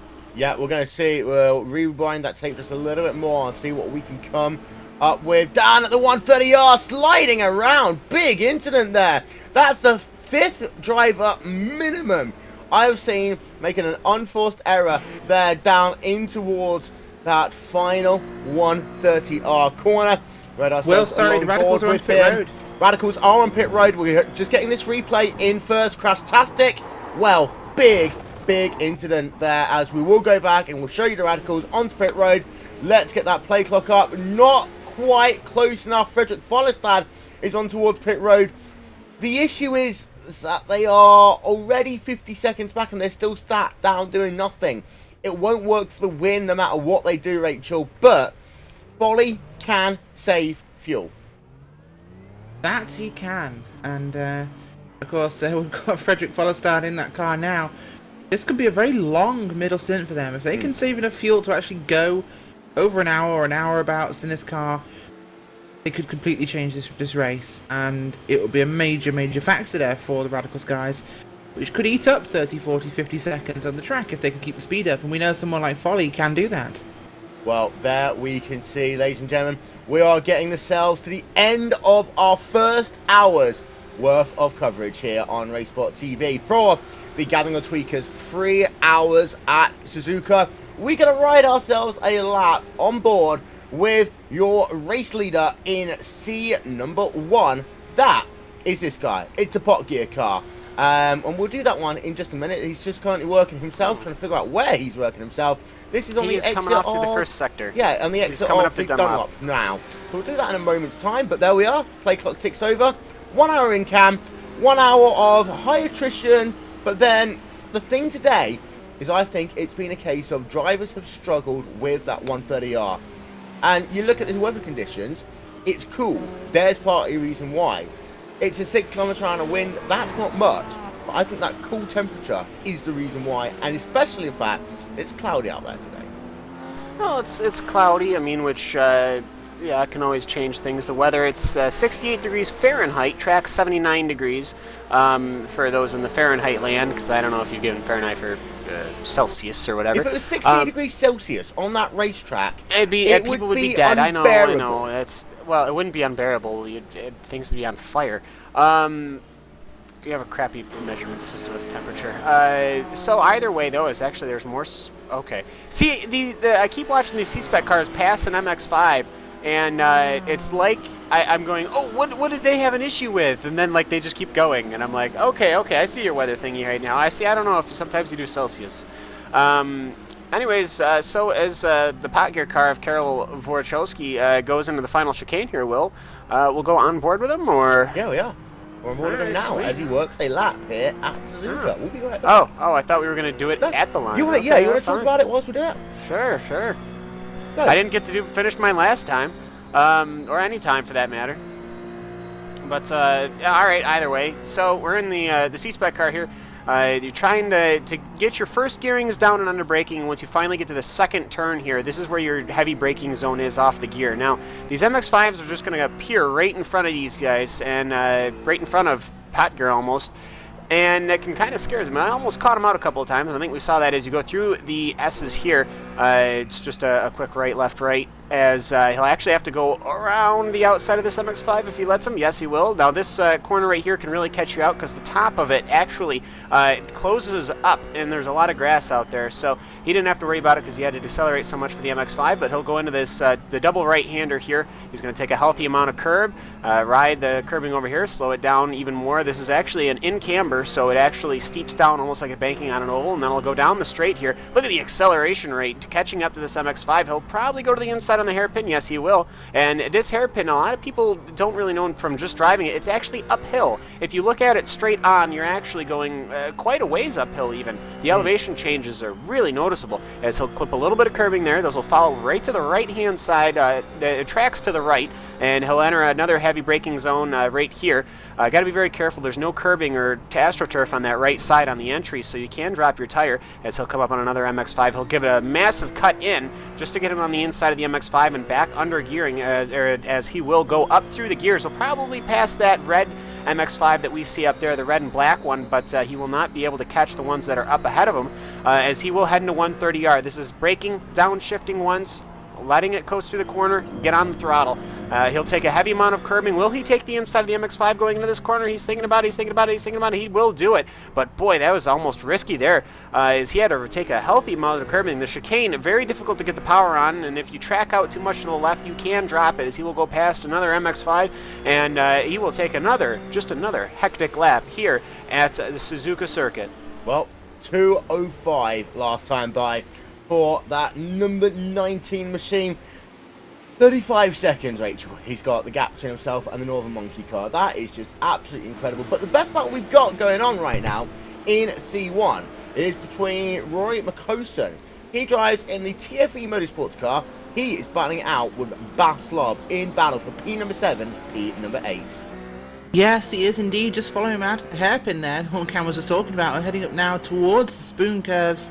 And yeah, those cars separated right now by about 2 seconds on the racetrack, 1.5 seconds. So he's definitely closing up on the back of the Slob Motorsports 53 machine. But wow, will he get him in time? Will traffic play a factor? Of course, they have been a major issue so far. We know Bas Lob has started this race so far, and judging by the times, we think that Rory McCrossen of TFE Motorsports has stopped at least once. Yes, he has on lap 26, so he's definitely going for a 3-stopper there in that TFE machine. Yeah, as this little battle, it's a good little battle. Let's go and have a look, though. We've got a driver on pit road, as we see. That is Radicals Online number 3 car. A second stop there for Venancio Amico. That Radicals Online car number 34 going to head itself back out onto the racetrack. Pass, Will, sorry, we've got a pass here. TFE's going through past Bas Lob. Yeah, this is down in towards turn number 1. So there we can see 55 machine moves himself back up in towards P number 7. So bit of movement there And, well, it's a nice little scrap. And, of course, the issue will be, will that driver be able to pull away now? We're going to get ourselves another look at this one on board with Rory McCosin as he heads himself there. And that off-cambered corner as well, if you can be brave in that corner, it can sometimes be really useful for you. That is what TFE Motorsport's done. Rory McCosin, nice easy pass, getting that exit out of the triangle, perfect, in towards turn 1. He moves himself into P number 7. So, there we are. Let's go back and have a look in your C2 division. And I'm just trying to figure out, is that, just having a look at this lovely liveried car. Deutsche Post, I believe it might well be, on the number 777, CMRC.de Junior Club car. Maximilian Schneider behind the wheel of that one, involved in a little scrap for position with the driver was Tom Ward even. Ward, of course, runs in the Friction Racing car. You see him, Rachel, on Monday night and normally on Sunday nights on RaceSpotTV. You do indeed, and it'll be it's interesting seeing him here for once. And it's nice to see him in a different car, of course, because certainly a step up from the little Skip Barber racing car. Yeah. So here we can see, look how close that one was. There's a little bit of barging. We can see the Crashtastic car. That name has worked out to be perfect, Rachel, here today. Crashtastic. They've been doing everything, literally everything crazy today. We just saw a back end of them, you know, 4 wheels off the track, blaze of glory once again as they work themselves down to the inside of a Miata, but 22 car down to the inside of that 777. This is a good scrap going on in your C2 division. It is indeed, and it's really interesting to keep an eye on that one, because it always ends up being action in the C2s, of course. That traffic plays a major role and ends up usually being the tool by which the pass happens. Well, 1 hour, 52 minutes remaining in this event, and get that ticker running along the top of your screen once again. But there, your top 6 in each of the classes. Pot Gear are leading right now. And in both of your classes, Rachel, what has changed is we've now got a very big gap from P1 to P2. The main reason why, of course, is Ashby Motorsports. They had themselves that little bit of a moment earlier on in this event, and ever since then it's been a little bit more difficult for them. But Pot Gear really are leading. One battle that is still going on in your C1 division, Troy Schuster, Jure Pakinen. That gap has been 2 seconds for about 25 minutes now. It has, and that's a huge gap on the racetrack right now, of course, spreading out as things go. But obviously this traffic plays a major factor, of course. We've been spreading out now. It's a lot easier for things to spread out, and you don't get run across as many big packs of cars as you were in the early laps. So the losing huge amounts of time for lap class leaders is changing, and it's become more of a car versus car issue rather than car versus line of cars. So yeah, it's easier if you just navigate the traffic faster, and we will find, of course, like we do in every multi-class endurance race, well, that those guys that can navigate traffic better and be passed by traffic better, usually the ones that end up winning, not the fastest car. Yeah, there you can see No Limit Motorsports, 42.3 second stop as he heads himself back out onto the racing surface. Surface, not service, that would be two completely different things. Don't forget though, ladies and gentlemen, if you are a new member to iRacing, there's a promo code, it's up on your screen. It is $12 for 3 months, and what you do, you get all of the free content, and we chuck in the 4 GT, that is the GT2 and the GT3 models.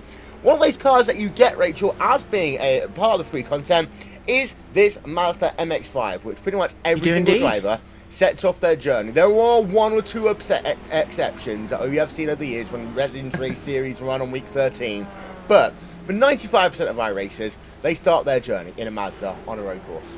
They do indeed, and of course it's changed drastically. As we have nearly had an incident there with Slob Motorsports coming up behind, lap down Ruf. But yeah, the MX-5 is a stalwart of racing. Of course, it's the Cup car. There is the Roadster as well, which is left-hand drive, right-hand drive. I apologise, and different gearing, of course. But Cup car is the most used one. It's as close to a race car as you can get with a street car, which it is. But we all start there. We all have our own fond or not so fond memories of the MX-5. We've all been in it, we've all raced it, and we've all experienced it. And I've got to say, having come back to it recently, it's a lot of fun. You can really throw that car around. The new tyre model's great on this car. It feels grippy. It's a nimble little car. It feels light. It does feel underpowered, but big circuits like Suzuka just feel so wide for it. You feel like you can really race with that car. It's forgiving and it's just enjoyable to drive. Of course, yeah, the free content. Barber car, one of the best in the series. That's not free. I'm wrong there actually, but yeah, lots of cars that are in the free content are actually some of the best in racing. Spec Racer Ford, of course, free content. Yeah. One of the most populated series in the sim. Yeah, incredibly fun to actually watch those Spec Racer Ford races. As we're just seeing a nice little scrap that's been going on between Stephen Humbert and also Rudd Mulders. This battle for P number 8 and sorry, P number 9. But where's 10. Scully?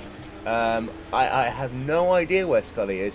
So I've got the series. I've even got a Catatonia song in my head right now. Okay, that's how old school I'm going. So having a look at Ruf C-spec right now.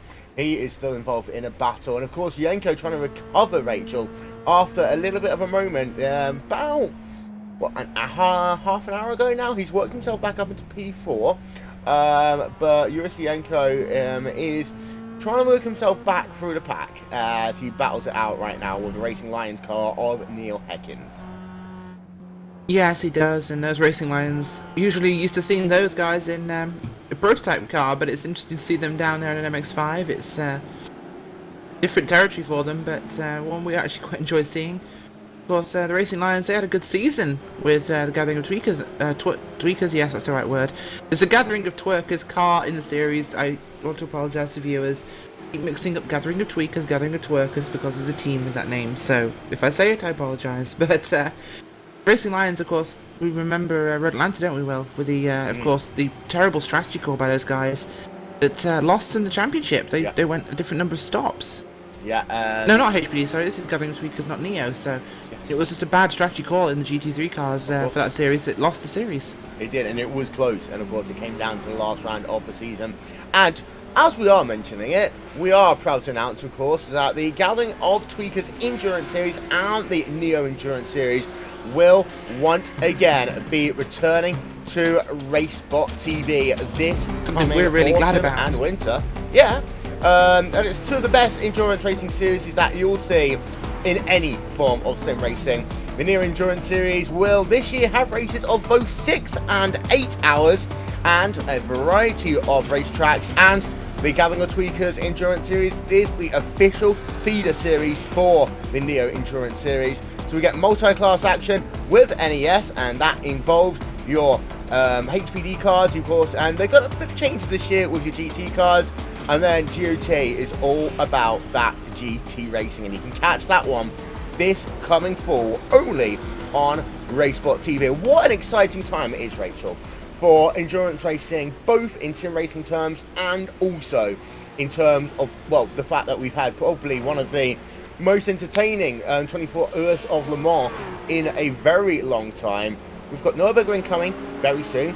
We've just had the Aston Martin GT1 car released onto iRacing. There's plenty more Aston Martin cars to come, plenty more other GT cars to come. And I know it's a polarizing thing, but let's be honest, iRacing has every single NASCAR track in pretty much every single NASCAR tiered car they need. They're going to have to start building other cars eventually, and, well, you know, GT, as I said, is exponentially growing, and it's about as big as it's been since the Group C days.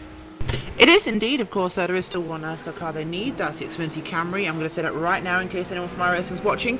Please do it. I love you. But yeah, you're right. Of course, they've got most of the other content they need. So of course, focus on that road work. GT cars, they're popular. The GT3 cars, especially, they are designed to be fairly simple to drive. They have lots of grip. They have lots of aids to help the drivers, so it's popular because it can be done. You have fast, close racing, and of course, let's not forget though, iRacing.com is bringing the GT3 professional series with Blancpain. Yep. And of course, what that essentially means, Rachel, is for the first time in history, there are going to be 3 World Championship Series here on iRacing. Of course, we already have the NASCAR Peak Antifreeze Series powered by iRacing.com, and you have the Iceland.com World Championship Grand Prix Series, which apparently we commentate on.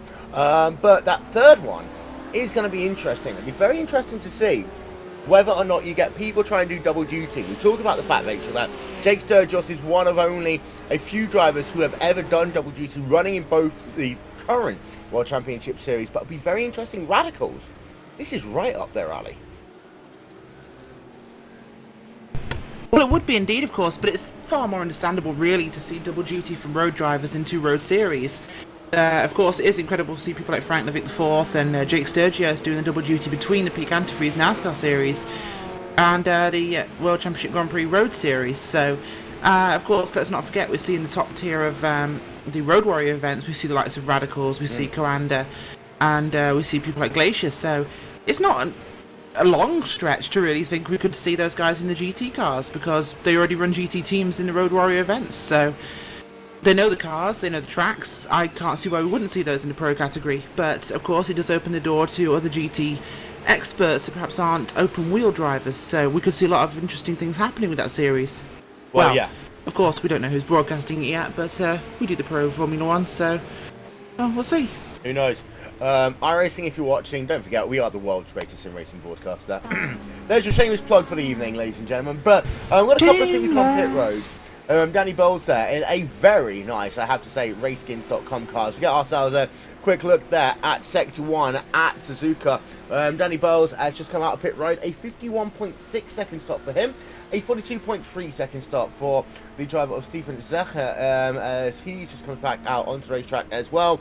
And there you can see that car just coming into view now. Gathering the tweakers being emblazoned on there, Japanese text then, and a Japanese style flag. And well, if you're going to promote your own brand, Rachel, you might as well do it with a decent looking car, which is what they've done. Absolutely, and yeah, they always have some best looking skins in the series, so those guys, their car wraps look awesome. Love seeing those vehicles. In fact, we always love seeing the cars in the entirety of the Gathering of Tweakers series, Will, because these teams really put the effort in. It looks awesome. Yeah, as we get ourselves a look at that car one more time, our aerial coverage here today is brought to you by And One Design. Down in towards staying in number 2, that car comes in, and see Steven Zucker, they can see him just coming onto the racetrack once again. He's just made himself another pit stop, and that one was in the No Limit Motorsports.de number 88 car, and it was a 42.3 second stop. We've got another driver on Patrick as we speak. That is Patrick Post, of course. Some of these drivers, of course, Rachel, are off sequence because of the fact that they've been involved in incidences, and because of that, they are really now getting to their full end of their first full stint. But there will be 1 or 2 people in the next 20 minutes or so who will consider whether or not they want to go off strategy. Well, I think the time's passed to go off strategy, Will. We're heading up to the halfway mark, really, so if you haven't done it by now, it's going to be difficult to do it because the windows are quite large for pitting, so we might see a short couple of stints, but we'll have to see what that does for the driver's times. Of course, one that's on a charge right now is Volley up in the Radicals car, so that can be really interesting to see what he can do. Yep, there is Frederick Follestad in that number 45 car. A little bit of smoke going off as car is going all over the place slowly. There you can see off-road driving today is brought to you by Team Ruf, and that is Mick Field. It looks as though that their day might be coming to a temporary end. Let's get another look and figure out what happened to Mick Field in that Team Ruf car. Wow, that car was sliding, and I mean actually drifting through turn number 1, Rachel. That would get you some good combo points. Yes, it would indeed. Not Formula Drift here at Suzuka, but I'm sure they've done it on the track. Yep. So, ladies and gentlemen, I think that's either a fire engine or a police car. We don't know. We'll get confirmation later on. There's a police car near the circuit. Oh, I'm there at we the are. circuit, There I we are. promised. Number 47 machine, P number 2. He has built up a bit more of a gap now over that Team Troy Shooter car. Northern Monkey versus Team Troy Shooter up 3.5 seconds a gap. But well, let's now go back and have a look what's going on in your wonderful world of your C2 division, your MX-5s. Stefan Overgaard running himself in P number 2, but the gap between himself and Team Marlo Larson is currently 35.8 seconds. And last time by, it was about 0.3 of a second the gap between Larson and Overgaard. But these drivers have to get a move on if they want to try and upset that driver of Marlo Larson as they work themselves now down in towards that chicane. Well, we've ridden a lap on board with your C1 race leader. We've not yet done it with C2. That is about to change as we go on board then with the Team Marlo Larson car. We'll put that speedometer up and just notice the difference in speeds compared to what you see in that C1 car. We'll be right back.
Well, here you can see Marlo Larson then down in towards that casino triangle once again. So far today, he's completed 32 laps. He's about to complete his 33rd. He has been unstoppable in that number 22 car. Crash Classic just working himself past, and then in his Mazda MX-5. And, well, we can see, Cam, that he is doing an absolutely sterling job. We were talking whilst you were away about, of course, new World Championship Series, new GT cars, Nordschleifer, etc. ad nauseum. There's one other point that we might as well talk about. Yeah, you've been running at Long Beach here today. Long Beach is, and of course, it's a valuable part of the United Tutor Sports Car Series. Well, that it is, and I think that we were talking about this earlier, so we'll bring on a lot of people who weren't. I think the thing is now that iRacing has its NASCAR stable is completely filled now. You have all of the NASCAR vehicles. Except for the Camry.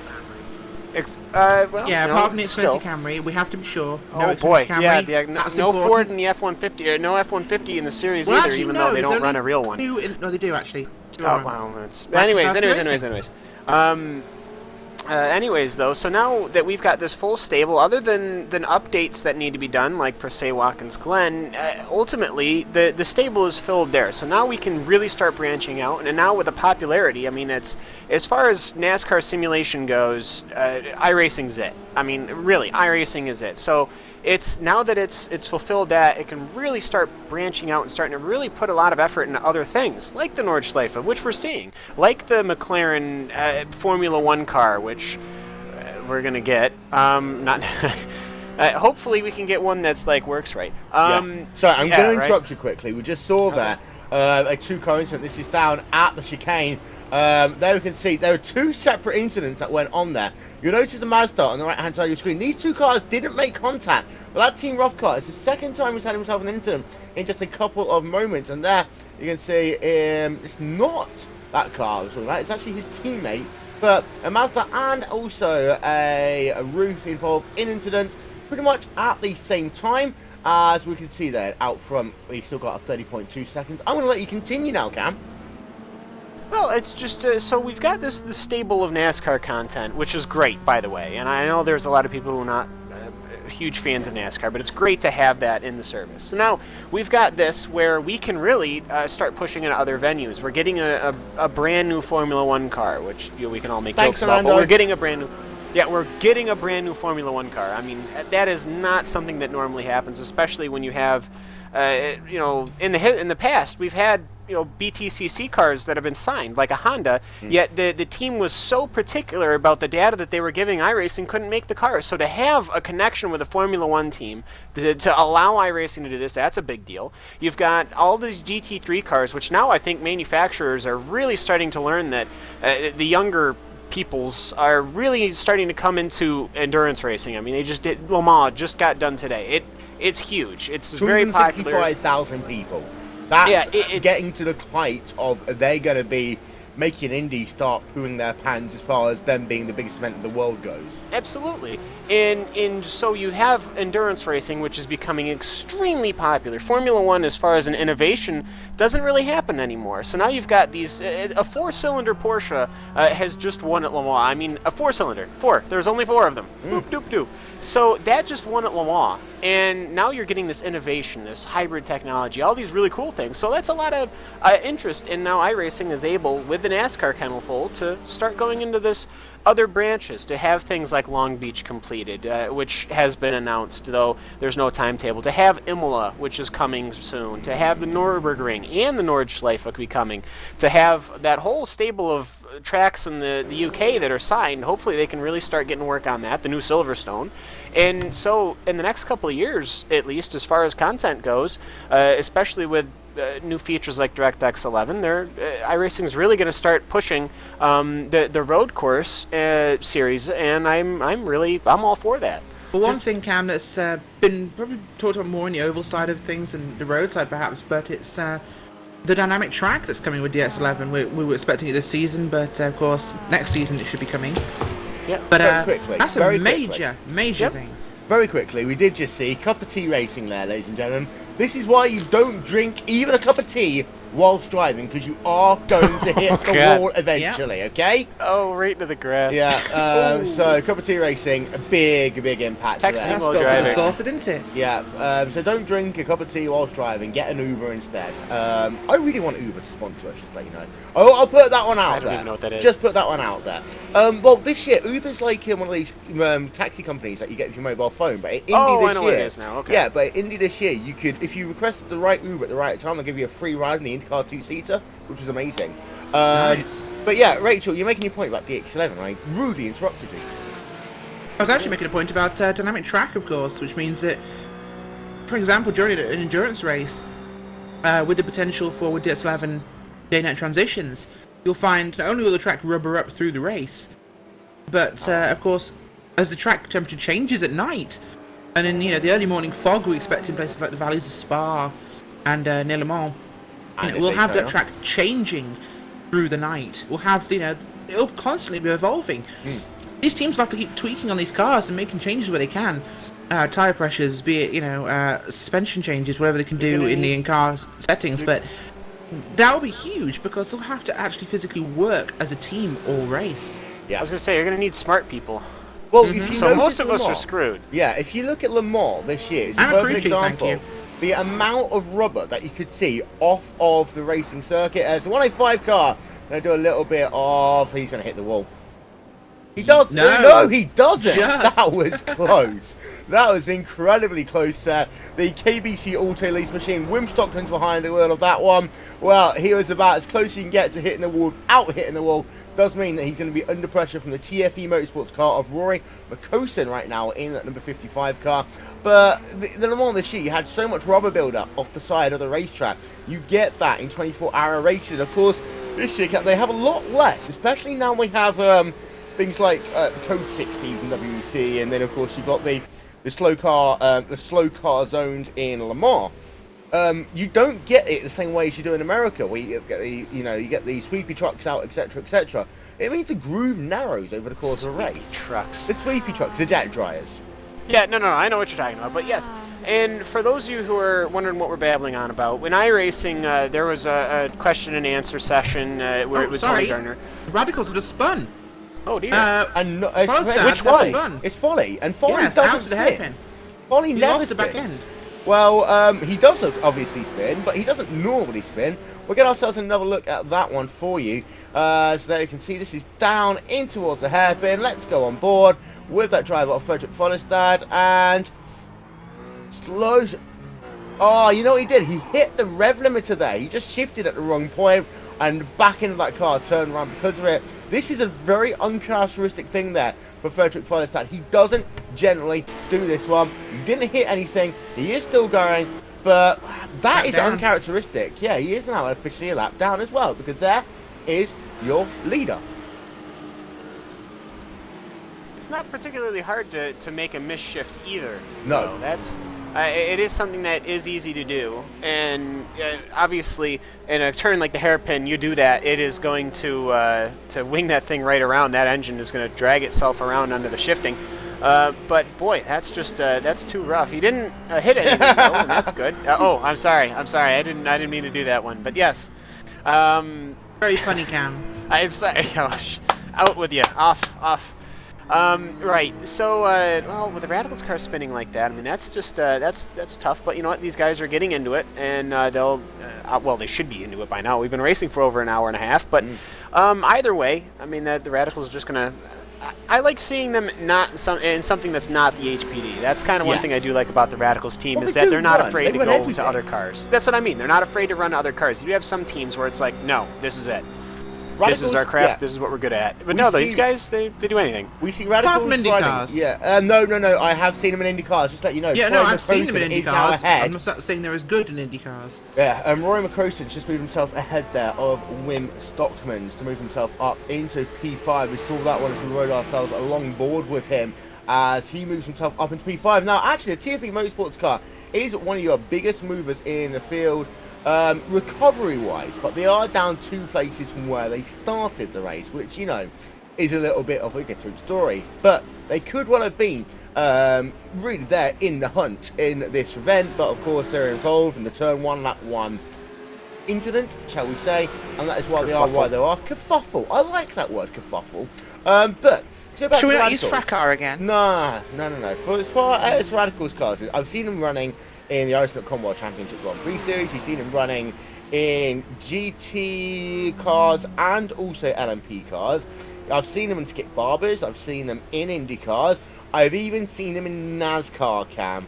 I got wrecked by a Radical car in an IndyCar. Just saying. Aww. But they are that team, and I think that means that when we do get to this third World Championship, which of course got announced very recently with GT cars, that is why Radicals are right there at the top of my list, with maybe Commander as the team to beat. All right. Well, I definitely believe that Coanda's going to be into it. I almost wonder if Friction Racing as well is going to be into it. But this is the other thing, though. This is going to be one of the very first tin-top sports car champions. Actually, this is going to be the very first car that's not an open-wheel car that has a professional level series. Of course, you've had the Premier Series in Skip Barber, which was like a very high-end series back when, for those of you who might not be familiar with it per se. They had the Grand Am series in theory, then. Did they? I don't... Yeah, it was a Grand Am Premier Series. Yeah, you had the Skip Barber series. You also had the Grand Am series that ran in 2011. Because Blake Townend was really good in both. And he's a Radical driver, surprisingly enough. Oh, hey, there you go. But even then, 2011 though, it was a very different kennel of cars and a very different kennel of tracks. So now, especially because now endurance racing is becoming huge. I mean, the first year I went to the Grand Am race at Watkins Glen, I was able to park on the inside of the track, no problem. There wasn't a ton of people here. In 1 year, 12 months, the very first Tudor race, I had to walk half an hour to get to the racetrack, and I showed up 2 hours early. It was just the amount of people that showed up. And now, this next event, it's going to be even more people. So endurance racing is becoming extremely popular everywhere, and so I think this Pro Series is definitely one of the better steps that can be taken for iRacing. Just to let you know, cars are on pit road. Quite a lot of the Mazdas are on towards pit road. That's Aspen important. Motorsports, number 74 car. Sonny Cashin now behind the wheel of that one, completing his service there in 46.9 seconds. Then you've also got yourselves Pedro Van Balen is completing his service in the NPEC racing car. Actually, probably my second favourite car in that C2 class here today. We'll see if we can get a look from up above with him as he just completes his service. No, we can't. Our blimp is in the wrong place. Our aerial coverage brought to you by And One Design does not. This beautiful race car of Pedro Van Balen now behind the wheel of that one. Mattel car number 51 comes out as well. 33.4 second stop, and of course these drivers each have to stop 2 more times in this race. Bear that one in mind. 55 car on towards pit road from your C2 division. Then you've also got yourselves another C2 car, that's a 105 car of Wim Stockman, who of course we saw almost hitting the wall there just a moment ago, Rachel. He's come in to get himself a fresh set of boots and possibly also a fresh set of underwear. He did indeed, Will. Down here on pit road, of course. Coming in fuel and tyres right now, of course. So those guys getting that quick break they need, of course. Maybe swapping drivers, we'll find out. Well, there we can see. Hour 24 minutes remaining. We're going to take your RaceSpot side. We should be right back.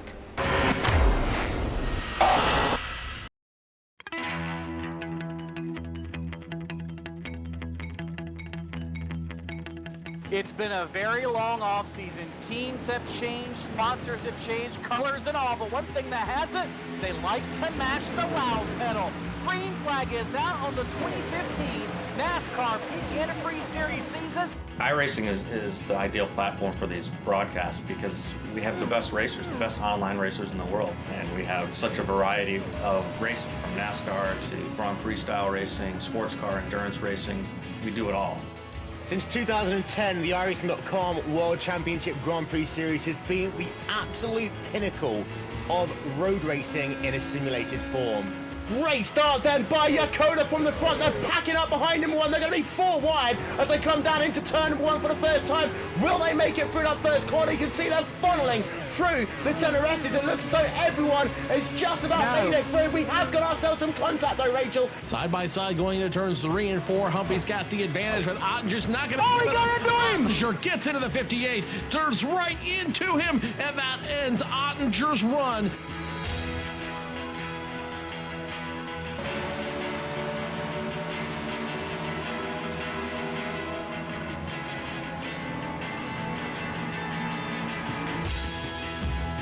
We do a lot of live broadcasts now. Every Tuesday is NASCAR night, so on alternating Tuesdays we do the Peak Antifreeze series, and on the other Tuesdays the B-Class series, which is the Xfinity cars, and sometimes we'll even do some short track racing depending on the schedule. Every other Saturday we do the iRacing World Championship Grand Prix series, so the we have.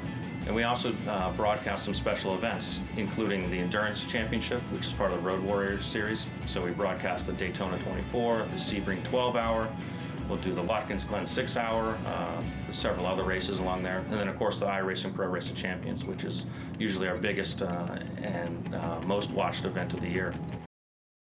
Is short track racing, and that's how awesome this sim is, Joe. That's something you see on TV on highlight reels, and we just saw it here, live. We invite iRacers who are real-world racers. They compete every December. Guys like Alex Gurney, Justin Wilson, Scott Speed, Ron Capps, the list goes on.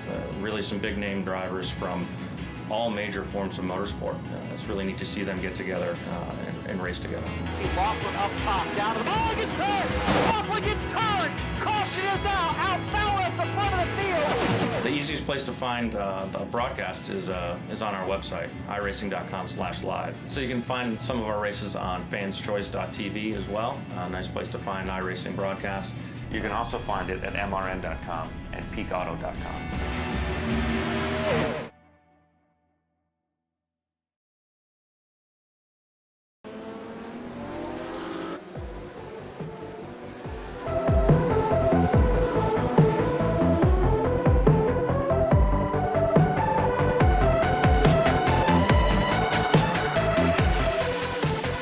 Well, welcome back, ladies and gentlemen. Get that the 6 Hours of the Glen is coming your way soon to iRacing Live. Also, it will be here, of course, on RaceSpotTV, and that will be on July 11th. We have got to basically stop everything that we're doing for just 1 minute, but we will immediately be back. We promise. Well, welcome back then, ladies and gentlemen, here. So, that was all we needed to do. That is it. We are back. But, on a more somber note, Cam, of course, we are a community here on iRacing, and it always sucks when we lose one of our own. And I think now would be a nice time to give a shout out to driver of Chris Dameron Jr., who we heard news within the last 24 hours that he passed away yesterday after a severe motorcycle accident. In fact, no, it was today, I'll take that back, from a severe motorcycle accident, which is something that we never, ever want to hear from any iRacer. No, and these things do happen, and, you know, of course we always say, you know, watch for motorcycles here in the U.S., and I'm sure there's many, many campaigns across the world saying it, as motorcycles are such a popular thing. People really do enjoy their motorcycles, and it's terrible to hear, of course, in an incident involving somebody that we know, but yeah, it's never a good thing, and you know, it's just another hit on the community, and we're a close community, but it hurts no matter what. Well, of course, I'm a biker myself, so I can completely emphasize what you're saying. And Chris, Godspeed is all we can say on that one, as the Ashford Motorsports car is on pit road. And again, it always sucks, and iRacing is a very small community, so to lose one of our own always hurts, but under such horrific circumstances as well, is a very, very sad thing. So of course, thoughts and prayers to your entire family as well.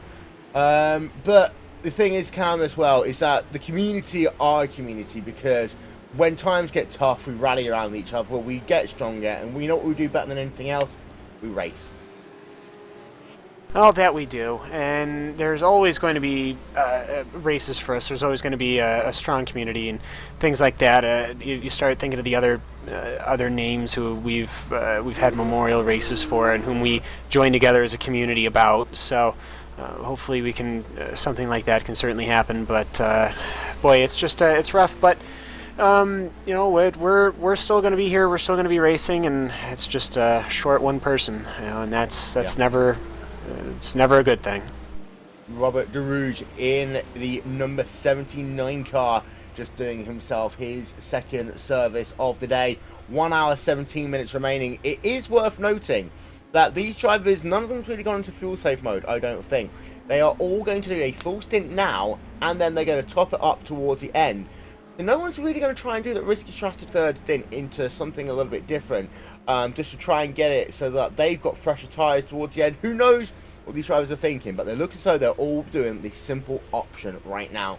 1 hour, 17 minutes remaining in this, the 3 Hours of Suzuka on RaceSpotTV. As, well, in the time that we've been away, of course, you noted the logos have changed as well. It's a nice fresh look when we get to the full, Rachel. The Gathering of Tweakers Endurance Series will return, the official feeder series of the Neo Endurance Series.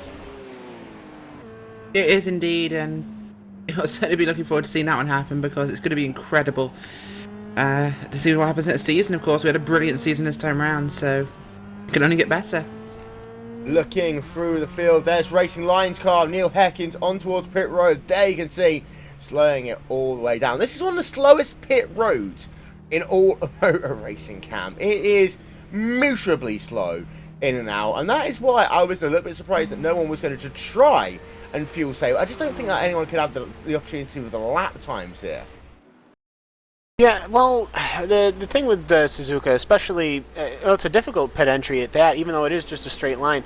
But, I mean, I think the most difficult one probably has to be Spa. But this is just, it's slow. It's a slow, long, straight line on a very fast, high-speed straight. It does lose you a lot of time, but, well, at least you can't crash it into an outside wall.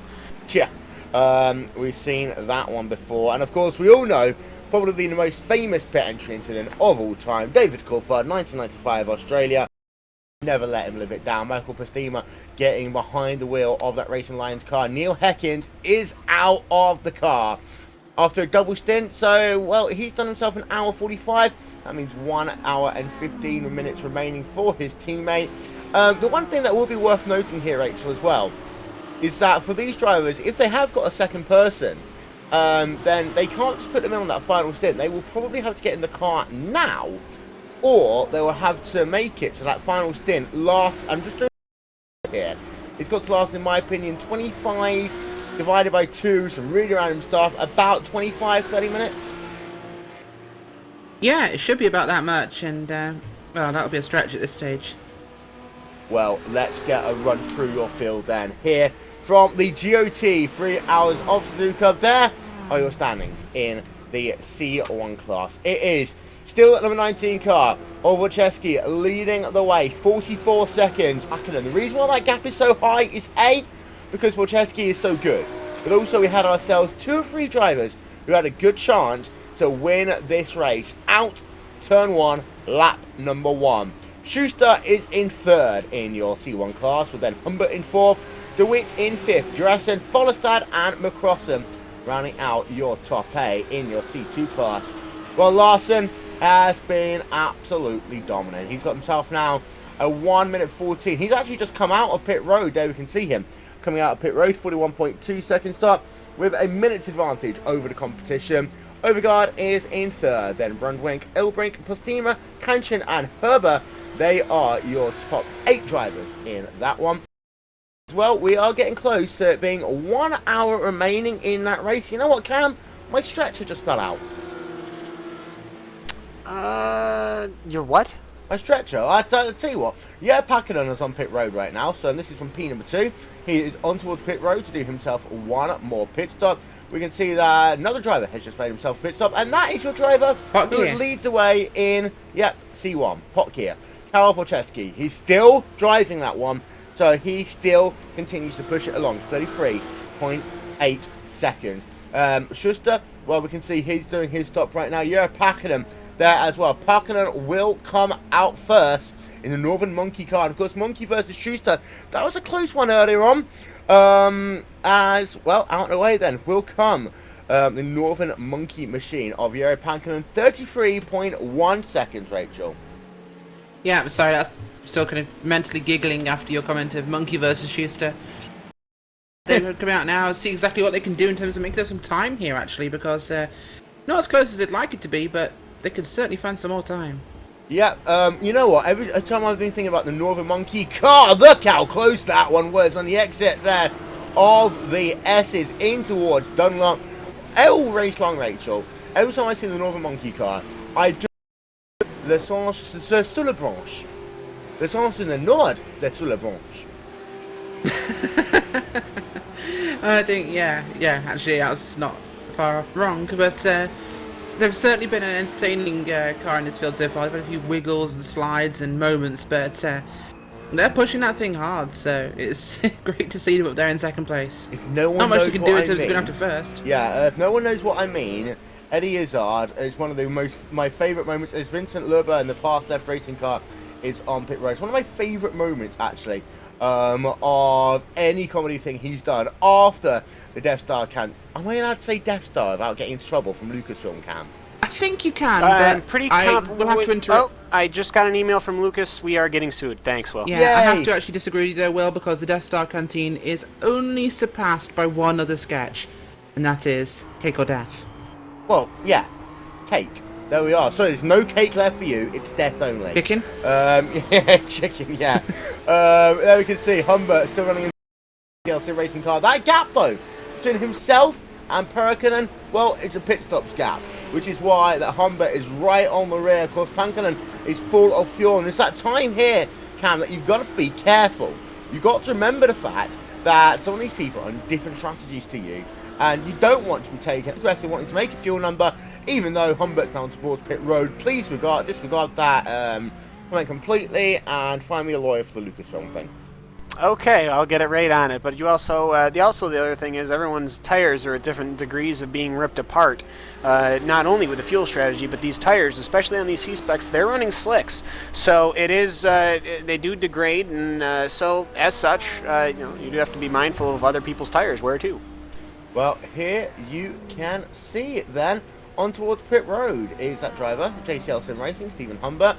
He's getting out the car, someone else is getting into the car, and that person is going to be Yassine Berbert, getting in behind the wheel of that JCL Sim Racing car. So, 1 out, 1 in then, with an hour and 10 minutes to go in this event.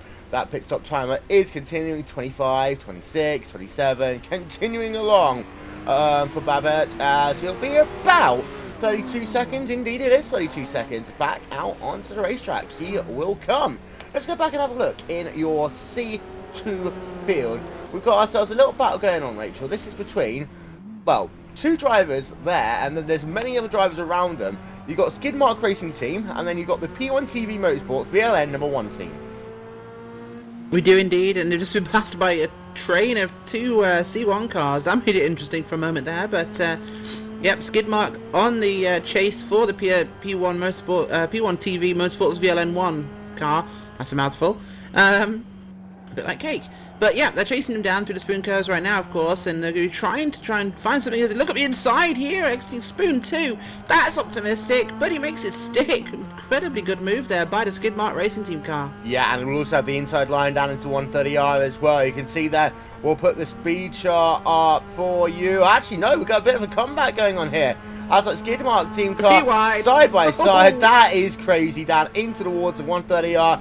But at the end, it will be this driver who will pull out ahead. It is that Skidmark team of Kevin by Troy Shusha there. Yeah, it was very brave. It just about worked, but then he just couldn't get the run out the corner. And now Stephen Nobes is right behind him in the Cup of Tea racing car. After they hit the wall, got the car fixed up. Now pit road guys are having a cup of tea, and Nobes has been taken away. He's been told he's going to get it. He's a carry tray and a Starbucks. Yes, I remember a rather famous cup of cup of Starbucks takeaway coffee that wasn't Starbucks coffee, Will. It started off as Starbucks coffee. It did start coffee, but for anybody who watched our WCS preview show, of course, the cup of Starbucks that was perched on Will's armchair was in fact water. Yeah. No, but it started off as my cup of Starbucks. You wanted to promote Starbucks in case they gave you money, we know. Yeah, and health and safety... stand by here for a second. And health and safety dictates as well that I'm not allowed to have, hot drinks around all the electrical equipment I have. So therefore... The water's okay then? Yes. You can see Redfish versus Racing Lions, P4, P5. Of course, Redfish has just come out of pit road, down with cold tyres, Cam. Racing Lions, Michael Pistol second back.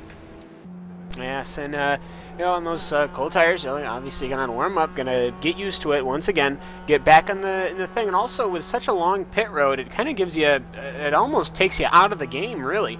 You're sitting there for so long, and then you gotta drive down it for so long. It's just straight. You're not doing anything, and then the next thing you know, you got to be going right back up to speed, right at the throttle, going right for the throat again. Real rough to do that.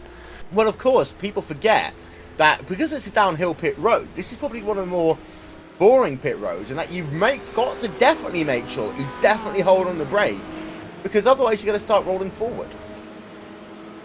Of course, you've got a handbrake in these cars, but if it's a Formula car, that'd be a little bit different. But Dennis Garrison, right on the rear of Rudy de Rear. This is in your C1 class. Sim Racing for Holland versus Virus. 1 hour, 6 minutes to go. Cam, well, but they just don't seem to have the straight line speed. Yeah, I mean, everyone's just trying to close right up on each other, and I mean, it's trying to pick out where exactly you're going to want to make that move, and you gotta, it's here at Suzuka especially, you got to plan that out 2 or 3 turns in advance, or even a lap in advance, and so he's just trying to do what he can do, and that's all really, he can do. Oh, hey, American. Yeah. All I need is a yellow pen to circle the steering wheel and say this is how they move the wheel. You want, I can do that. Oh, for we you. can do that. All right, yeah, all we right, can do that. So let's pay great. attention. So what do you want me to do? You want me to get the pen out? You want me to circle the wheel and tell you what? I see. All right. These on these cars, there's a little. I know that there's 4 wheels on the outside, but there's also a wheel on the inside of the car, in front of the driver, which you might say is a little unsafe, but we like to live dangerously, motorsport. We'll sit in front of you. That driver is going to place at least one of his hands on that wheel and use that to tell the other wheels, but only the ones in the front, what to do. It's boy, technology these days, Will. Wow. It blows my mind. Wow, that's insane. That is insane. I know. But Garrison still points under a second behind your wit as we are closing it down here. We, of course, each of the drivers got to make 1 more stops. And you know what? Someone said 5 hours remaining of the more 24 hours that we're into sprint mode. To that person, you get into sprint mode after these drivers make their final pit stop. That is going to be in about 40 minutes time. At that point, we are in sprint mode. I'm not going to name this just because of the fact I've already teased them here once today. I don't want to do it again. We are, however, going to get ourselves a driver chat in a moment's time, potentially by the look of it. So we're going to find... No, we're not. No one loves us. Rachel, what's wrong? No, I know. No one likes RaceSpotTV. We're horrible. Yeah. Terrible interviews and just plain rude. Yeah, well, we That's do your apologise. Yeah, yeah. So we're just having a look then from the rear of that Sim Racing for Holland car of Rudy de Witt down in toward turn number 1 once again. What? I'm sorry, this whole MX-5 C-spec thing, it's just, they went through the front all the way to the pit wall to go around 2 Miatas that were going side by side. It just looks so funny to me. Yeah, let's have a look then. Actually, some of the drivers in your MX-5 field, if our cameraman can actually figure out what he wanted to look at. There we are, out the corner. There's Friction Racing's 582 car of Tom Ward. He's still behind the wheel of that one, and of course, you can see him on Monday night on RaceSpotTV in the Club UK and Ireland Skip Barber Racing School Series, and our webcasts that are in support of the fact that Cam, in April, on my birthday next year, I am going to do something incredibly stupid. Okay. I'm going to run More stupid than usual? I'm going to run 26 miles and 400 yards. Oh, I know. But it's for a good cause. Yeah, it is. It certainly is. I mean, it's you're gonna have to like not be a city person and like get in shape and stuff, but for your legs, not use them in chair. So that'll be good for you. And in what cause will that be? That will be for Shelter, which is a homeless charity, homeless and safe house charity within the United Kingdom. And yeah, I'm doing it on my birthday as well. So I can't drink anything until, let's say, about 12 o'clock, maybe 1. And that will be good. That'll be good incentivization there as well, Rachel. I can't have a beer. Friction Racing into the pits. Sorry to interrupt. Friction Racing into the pits. He's on the brake, which is, for me, I guess it's always funny when the Miatas have to slam on their brakes to hit the pit limiter, because they're not going that much faster anyways. Yeah, exactly. Still, it's 36 miles an hour, and I don't think you guys realize how slow 36 miles an hour is, but that is really, really slow. But anyways, he pulls it right over to the right-hand side. They'll lift up one side with the jack man, and out Marco Morgren is going to get in while they're changing it, which has got to be an interesting sensation there, where you guys trying to get out in the cars at a 45-degree angle. But ultimately, though, the extraordinarily smiley. It's actually really hard. Having done this in Chump Car, of course, we had an Acura, not an MX-5, but they're all in the same class. It's actually a really, really hard ballet. Like, I don't think people understand how hard it is to change people, and you got to move the seat back, and there's bolts and all your seat belts and your window net and all that stuff. I mean, there's just so much that could go wrong that can cost you time. But anyways, Marco Morgren is now in the car for that Friction Racing Miata, and he's got new boots. He's got a full tank of gas, and, well, a 50% full tank of gas, 24 liters-ish. And he's going to be back on track just ahead of a storming pack of two Rufs, which is the JCL Racing and the KBC Auto Lease car. They're going to be going too wide into turn number 1. Actually, the JCL Sim Racing car will come out ahead, but boy, that Auto Lease car is having to tap his brakes a little bit just to keep out of the rear end of that JCL car. And I always like it when two cars have the 3 letters there. That's always helpful. But you know, these two cars are kind of polar opposites. One's black and red, and the other one's white and blue. Yeah, literally. They're kind of like good and evil. Yeah, they literally are. JCL versus KBC, Sim Racing against Auto Lease, I guess. Okay. Guys, they will be coming up on for our Friction Racing car. They will pass the black one on the outside, the white one on the outside. So there we go. And so that's a pit stop going right into the battles, and I'm sure that was all choreographed. Yep, we're running ourselves on board then with the KBC Auto Lease team. Wim Stockman's behind the wheel of that one. One of the more prettier cars we've seen in today's event. As well, JCL Sim Racing, Yassine Berber in the number 1 machine just ahead. And that's the thing as well, if you're going to have a 3-lettered name, then at least have yourself a 3-lettered car, 3-numbered car number as well. I don't mind it. I don't mind number 1. I mean, for KBC it's 105, but you know, these guys are doing it okay. You know, I have to say, I really enjoy these paint jobs, and I especially like they're fighting each other, just because it's like it's fun to me. I don't know, it's funny. Man, these cars go really good together. Like, if you were ever going to do, like, a trailer for something, like, these would be, like, the 2 color tones that you would go with. But that's the inner camera person inside. But they will be coming up upon this poor Olympic mindset racing car very, very quickly. I just look out of the rearview mirror. It's got to be like looking at it for a shark. Oh, they got through 130R, but he's going to have to come in the hairpin. And that Auto Lease car is going to have to make a very rough decision. If he wants to go on the inside for the hairpin, he will not. Will he want to go on the outside of the hairpin? Oh, no. That Miata was absolutely not in the right spot at all whatsoever, and that has cost the KBC. Oh, geez, that is a massive gap now between. Oh my goodness! Just one turn, and that's all.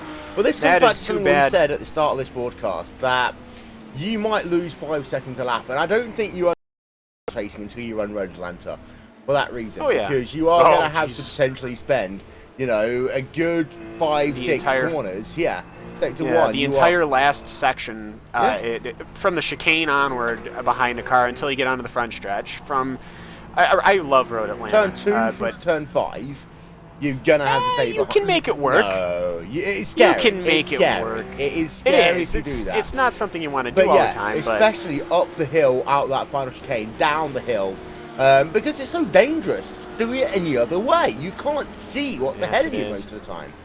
Oh, absolutely. It's blind, and especially if somebody spun out, especially coming off of the turn right before that really, really, really long straight, whichever turn number that is, that's also blind almost. 7. And so if somebody's lost it there, I mean, you're really in trouble. Yeah. Anyways, just also I want to shout out to Paul Obrink, who's now in the Radicals Online car. It's funny. It's almost like a reunion for me, because we haven't touched endurance racing, or at least I have not. In when was the 12 hours? I don't even think I was married. I don't even think I made the 12 hours. Exactly, February. So you're seeing all of these names that you normally see, and it's just good to see everybody. I don't know. It makes me happy. It's nice. And that's the thing as well, is that a lot of we as broadcasters, we get to know over time as well. And It's the whole thing. It's that people often ask us, how much preparation do you do for a race? You know what? The answer is probably a lot less than you think. And the reason why is, I've always said, if you live a series, then you kind of know what's going on. Your preparation becomes zero. And I've always said, Cam, that I hate those people that spend hours wanting to come up with little statistics. I do a couple of them, but the little statistics are, this person did a lap time of 104.8 on lap 38 in the 1985 race. But if you can't do a good BBC voice.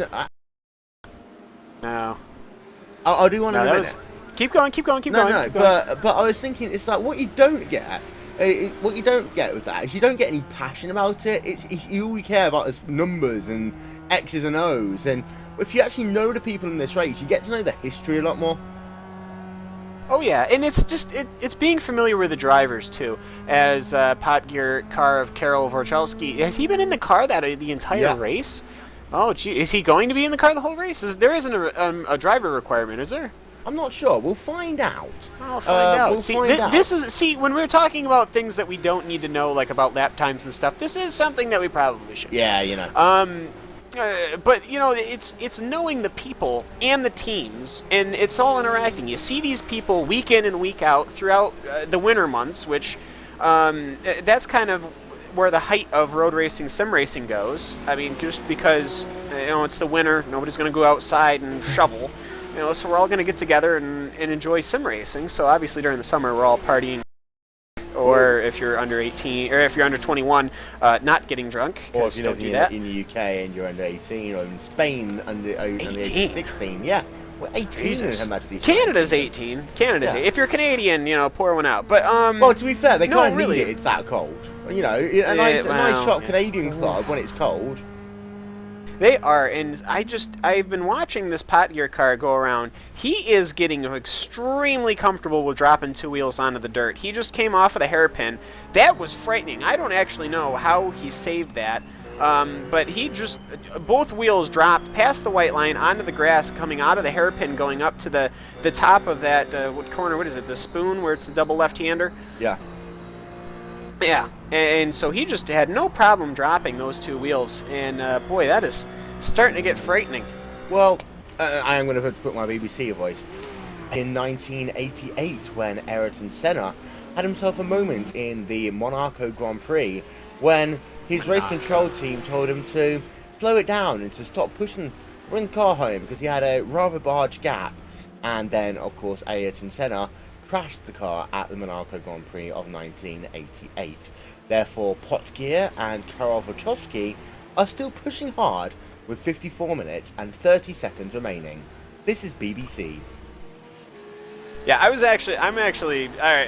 just gonna say I have no problem with the engineer saying that, because like right now he's not going with reckless abandon. All right, he's not being dangerous, but.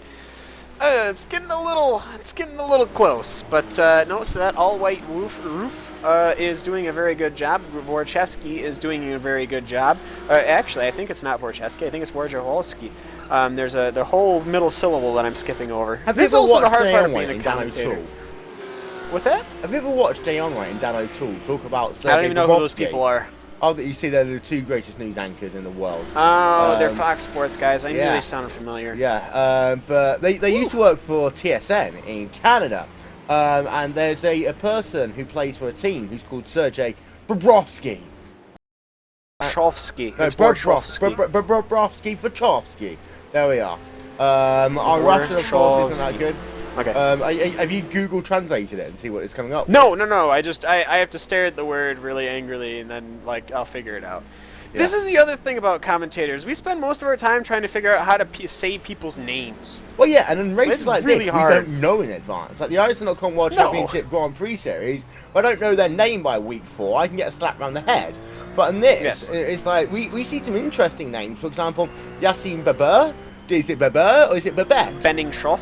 Kevin Benningshoff, the car number 89. It's the Skidmark. I almost said Skidmaster. The Skidmaster, which is a great band, by the way, I guess. My band Skidmaster is actually going to be playing. No, Skidmark Racing Team, the number 89 car, which is actually down back in 29th. He's 10 laps down, but he's actually just 1 lap down from the Miata leader, though. You know why? They're doing a it's good job. Because they've got a mistaken identity. Because they've got a Skidmark Racing Team with Lionel Racing on there. So it's like, get your own identity. Yeah, I see that. Well, Lionel Racing is...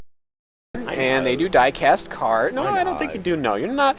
Die-cast cars to me are kind of a thing that's like an American thing. I don't know why. I know model building is around the country, is around the world. I used to collect when I was a child.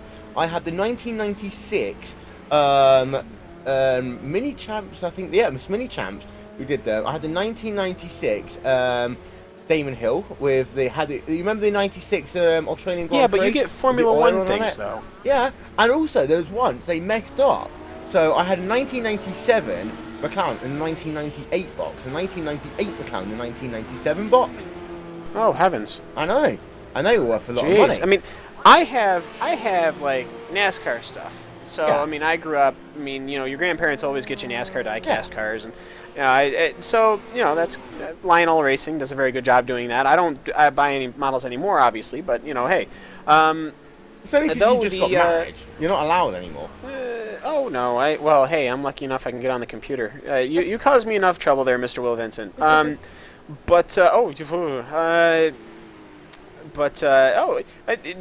Also another thing, if you just want to come in and just say hi and just like, you know, do something, like the first thing he says when you show up is like, oh, you're doing commentary, awesome, and you're like, oh, okay. Yeah, that's because you don't know. That's what happened all this week. It's happened twice this week, actually. Yeah, but would you be happy if I said closing it down? Yeah. Closing it down. We're closing down RaceSpot. Cam wasn't there that one really time. Really nice. 10 YSFH. I want to know what that means. If someone can find out what 10 YSF Sim Racing for Holland. 10 years Sim Racing of for Sim Holland. Racing for Holland. That's what it is. Sure, maybe. And I don't that's know. why it's a checkered flag scheme then. Sure. Well, if you notice, they've got a lot of things on their car Logos as well. and stuff, yeah. Yeah, they've got a lot of logos. I'm trying to figure out, are they races? Are they events that they've won?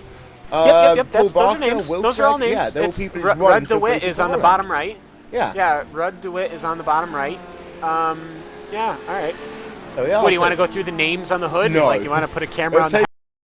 It'll take us a while. No, it won't. No, it won't. We I see can a rattle couple. through it. I can see Matthias Orndorff, Aaron Surratt. Yep, it is. That's exactly what it is. 10 years, because the bottom left one is 2004, 2014. Good for them. Good for them to have congratulations. 10 years of communities. Yeah, I mean that's really good to have a community that lasts 10 years.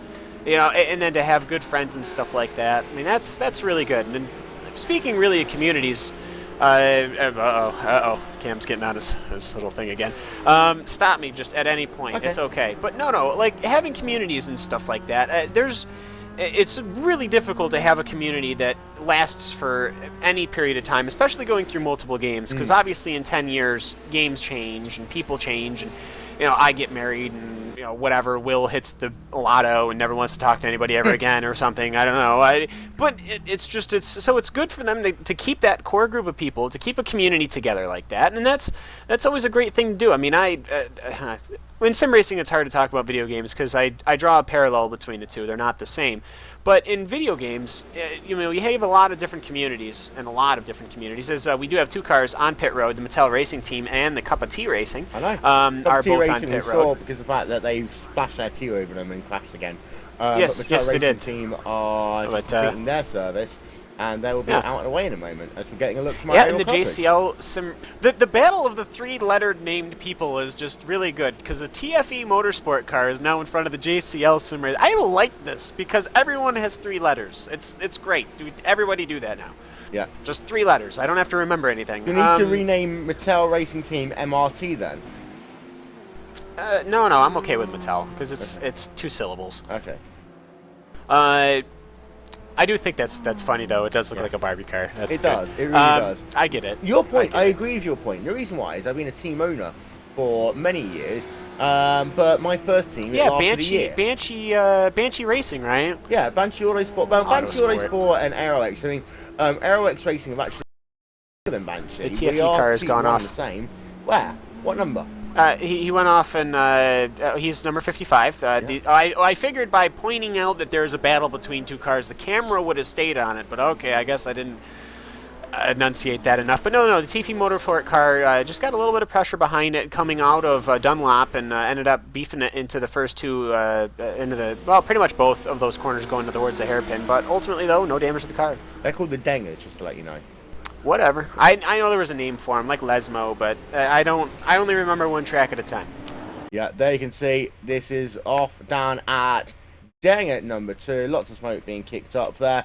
But yeah, I mean, I've been a part of Banshee Autosport since its inception, and AeroX Racing, they've been going since 2011.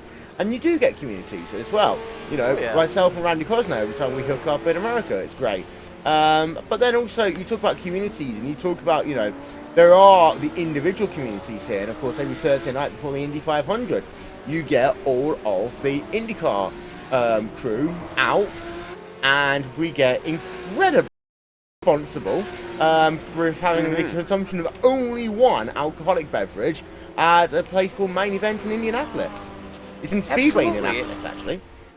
Yeah, and as the virus car just goes past the Radicals car, putting them another, well, not putting them a lap down, but continuing their their lapping, as Jory Withook is on the top of that Radicals car. He's inside the Radicals car, technically. He's on top of driving the duties right now. Oh, okay. My sentences sometimes change halfway through, and if you don't understand, oh, we have a car off. Northern Monkey is off position number 2. I need to find out what happened here. This is this is all his own. He was going into the spoon corner, carried way too much speed, and he spun that thing. He actually saved it, and then it spun around. That's too bad. Well, let's get ourselves another look at this one, if we can. The Northern Monkey car down into P3. Rudy DeWitt now up into P number 2. Northern Monkey having themselves this is down as a spoon, right? Yeah, the corners before the long straight to 130R. Yeah, okay. Let's have a ride on board of him then. As Yuri Pakkanen, of course, he has been behind the wheel of this one all race long. Coming in towards Boom Curve now. Let's get the Super Slow-Mo up and see. Well, he just put 2 wheels onto the white stuff. And you don't want to rub your rubber on that white stuff too much. Otherwise, it's going to get a little bit too messy. You're fired. What are you talking about? No, nothing at all. But the Northern Monkey car, though, that is actually really huge. I didn't think that after 2 hours and 13 minutes of racing, the battle for second place would be this tight, as now the Sim Racing for Holland car has gone past the Northern Monkey, and the Virus car is almost right behind, less than a second from the Northern Monkey car. That is huge. You know what? I showed P2 and P4, and I was able to flip the camera in the same camera shot. Yeah. And after 2 hours and 13 minutes of racing, that's impressive in itself. Yeah. And that's the thing about endurance racing as well, Cam, is that you've got to occasionally ask that question, what do you want endurance racing for? Is it the fact that, you know, it's technical prowess or the driver prowess, the close? Because you don't watch endurance racing for 3 hours of close racing, yes. Car number 55, the TFE Motorsport car, coming off of the, coming into turn number 1 there, he's passed one Miata. He got knocked out by another one. Yeah, it's the MPEC Racing 2 car, the beautiful Valiant car that we've been talking about and praising so much. But yeah, we caught the back end of that. Let's get ourselves another look at that one if we can. But you occasionally have got to ask those questions I was just talking about. But we can see Valiant, this is down into nobody damaged anybody, but... No, it's synchronized spinning. There we are. I'd give him they hit each other. 6.2? Yeah, they hit each other, but they didn't damage each other. The roof car just went in expecting to have the inner apex, and I can't expect an MX-5 to give that line. I mean, how much wider can he just close down and take his corner, and that just clipped the nose off of the roof? He wasn't expecting it, and I mean, I guess out of all the contacts, that's not a bad one to have, as I don't think anyone got wheel damage. But boy, that's rough. Yeah. That's the second time rough is my word of the day. I don't know. I've said rough. Like it's my word today, I guess. Yep. 43 minutes and 15 seconds remaining in today's event. Left-hand side of your screen, there's your top 6 in each of the classes. And you note that one thing, the gap from P1 to P2 is 45 seconds plus in both the C1 and the C2 categories. I mean, it's just, it's very close racing, and I think that's another thing that I really like to see is actually, oh, no, never mind. I had a brain fart. But yeah, that Team Marlo Lenson car is also right up front, and of course he's been the only one driving it, as the Ashbury Motorsport car is as well.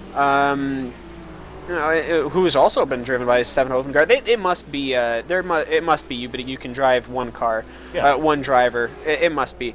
Valiant car spun it again. That's the Valiant car. Definitely now going to be classified as out of this event. Let's get ourselves a replay. Let's figure out what happened. Sometimes it's momentum, sometimes it's frustration, sometimes it could well be damage. MPEC Racing 2, the 005 car of Pedro Van Balen. This was down on the run towards 130R, and that MPEC Racing car, I think he's just going to be a white line. He's just caught on the exit. He just tracked it off. Yeah. Have happened. He just tracked it off. Oh, that is terrible. He tried to save it, but he tried to save it too much. He should have started dragging the brake and getting a little bit on the accelerator there, but he just boy, that was a hard rough. hit there. That's a concrete wall. Yeah, there's no safer barriers, of course, at this racetrack. That was a big hit. And with 45 minutes of this event to go, and of course 41 minutes to go, we've only been racing for 3 hours here today. We are only racing for 3 hours today, compared to 24 hours of Le Mans, etc. But even still, when you get above about 90 minutes, Cam, I always do it on towards pit road. It is, and well, we've just had a black flag for somebody. Rory McCrossan was black flagged for avoidable contact on that was the lap driver 53, who turn hit number 5. that car the first time he hit the Valiant car. So Rory McCrossan, of course, is the driver in that incident in turn number 1 a lap ago. Ah, yes, I see. So that was avoidable contact. You did get a black flag for that. And that's actually going to be big in itself because the KBC auto lease car is right behind, less than 5 seconds behind. So you feel really terrible as he's gone off again in the TFE Motorsport car in the same Dunger corner there. But yeah, that NEPK Racing 2 car, that you got to feel really terrible for them. They were going for a top 10 finish in a still hotly contested MX-5 field. Well, there you can see the Sim Racing for Holland car now on pit road, off pit road, 25.7 seconds. He will just about beat the Miatas then off on towards turn number 1. What? Yeah, in fact, that's... No. I got it. The reason why the Valiant car went straight, he was in contact with race control. Oh, okay. And that's why he went straight off. Got ya. I knew something went wrong. Yeah. It wasn't the type of incident you normally see, let's be honest. No. Well, so okay, here's the thing though, is that everyone has still got to make one more pit stop, except for those who's come in the last 5 minutes or so. So now we are still waiting for this driver to come on towards pit road. He's got to do it one more time. He's not able to get himself towards the end of the race, Cam. So everyone's got to make one more pit stop, and that means there is the potential for you to secure an exit. So this race isn't in the bag yet. No, it certainly isn't. I mean, Potgear has got a full minute over Northern Monkey, who has spun out. No, actually, Northern Monkey, how did they get back up to the point? What's happened here? Something's happened? No, because of the fact that we had the Sim Racing for Holland car on towards pit road. That's the reason why. Ah, okay. I was like, there's not 2 seconds between these two cars. What the heck? But yeah, so the Sim Racing for Holland car, I believe that's their last pit stop, obviously. Yeah, Parakin has, of course, got to make one more, which we'll do in a moment's time. Well, ladies and gentlemen, here is how it stands so far in your Gathering of Tweakers 3 Hours of Suzuka. There are your top 10 in C number 1. You can see, we'll turn that page over. There is your top 20. P11 through 20 up on your C2. It is there, your top 10 there. Marlon Larson still leading the way. And then P number 11 through 20 in your C2 division. We're going to get our last commercial break of the day out the way. We'll be back for the end after these messages. You are watching RaceSpotTV. Side-by-side time.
Well, ladies and gentlemen, don't forget that the Verizon IndyCar Series lives on NBC Sports Network through till the end of the season.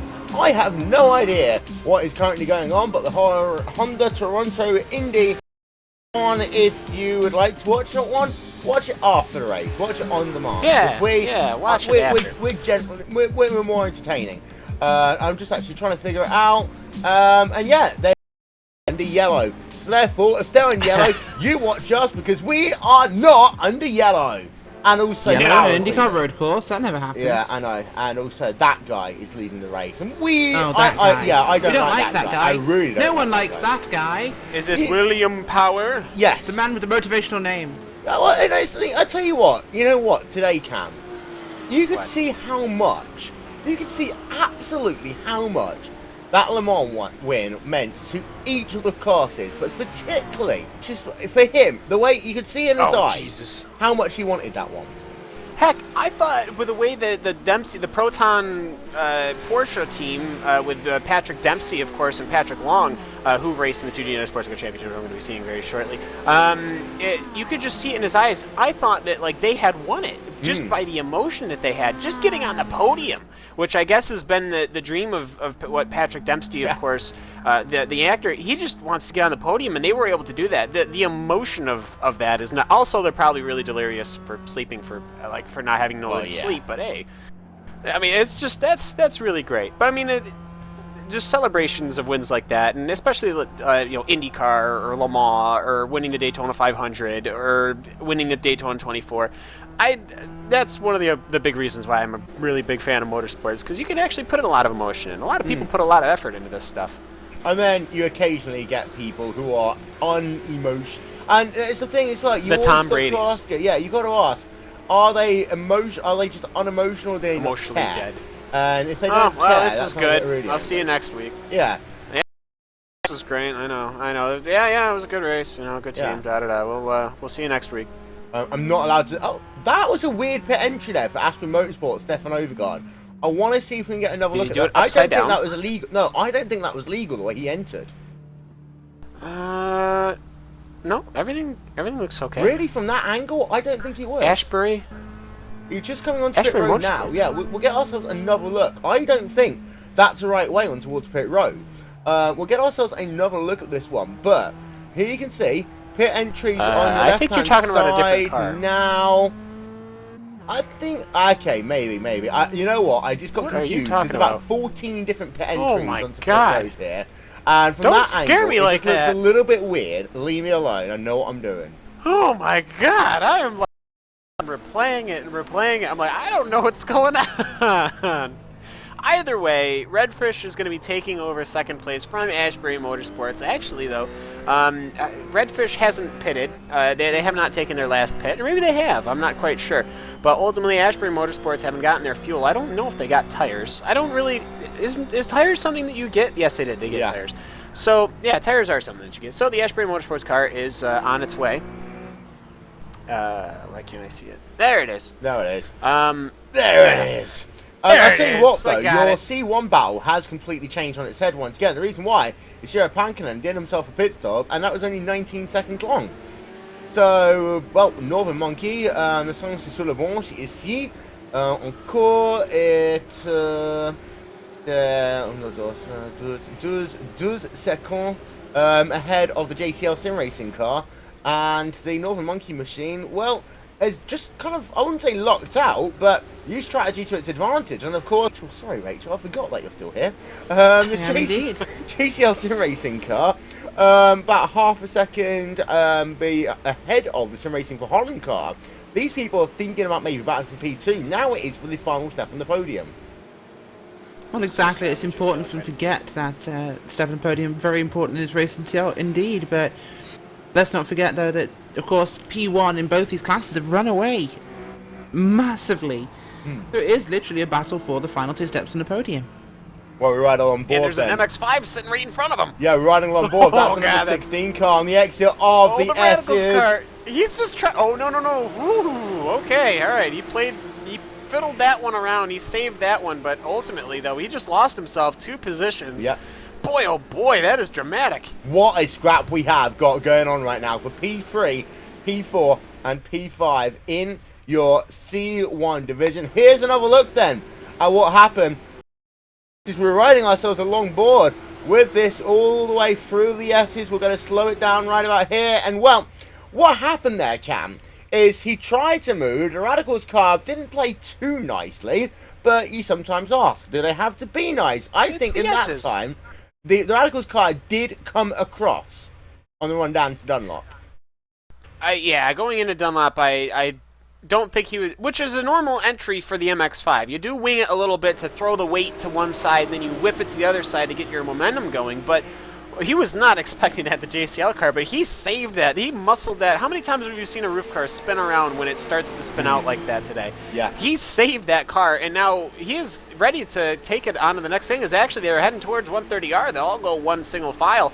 But that JCL car is right behind Virus, who's right behind the Sim Racing for Holland car, and I believe these guys are all in the same pit cycle. Yeah. So this is it. This is it. This is the fight. This is it to the checkered, I believe.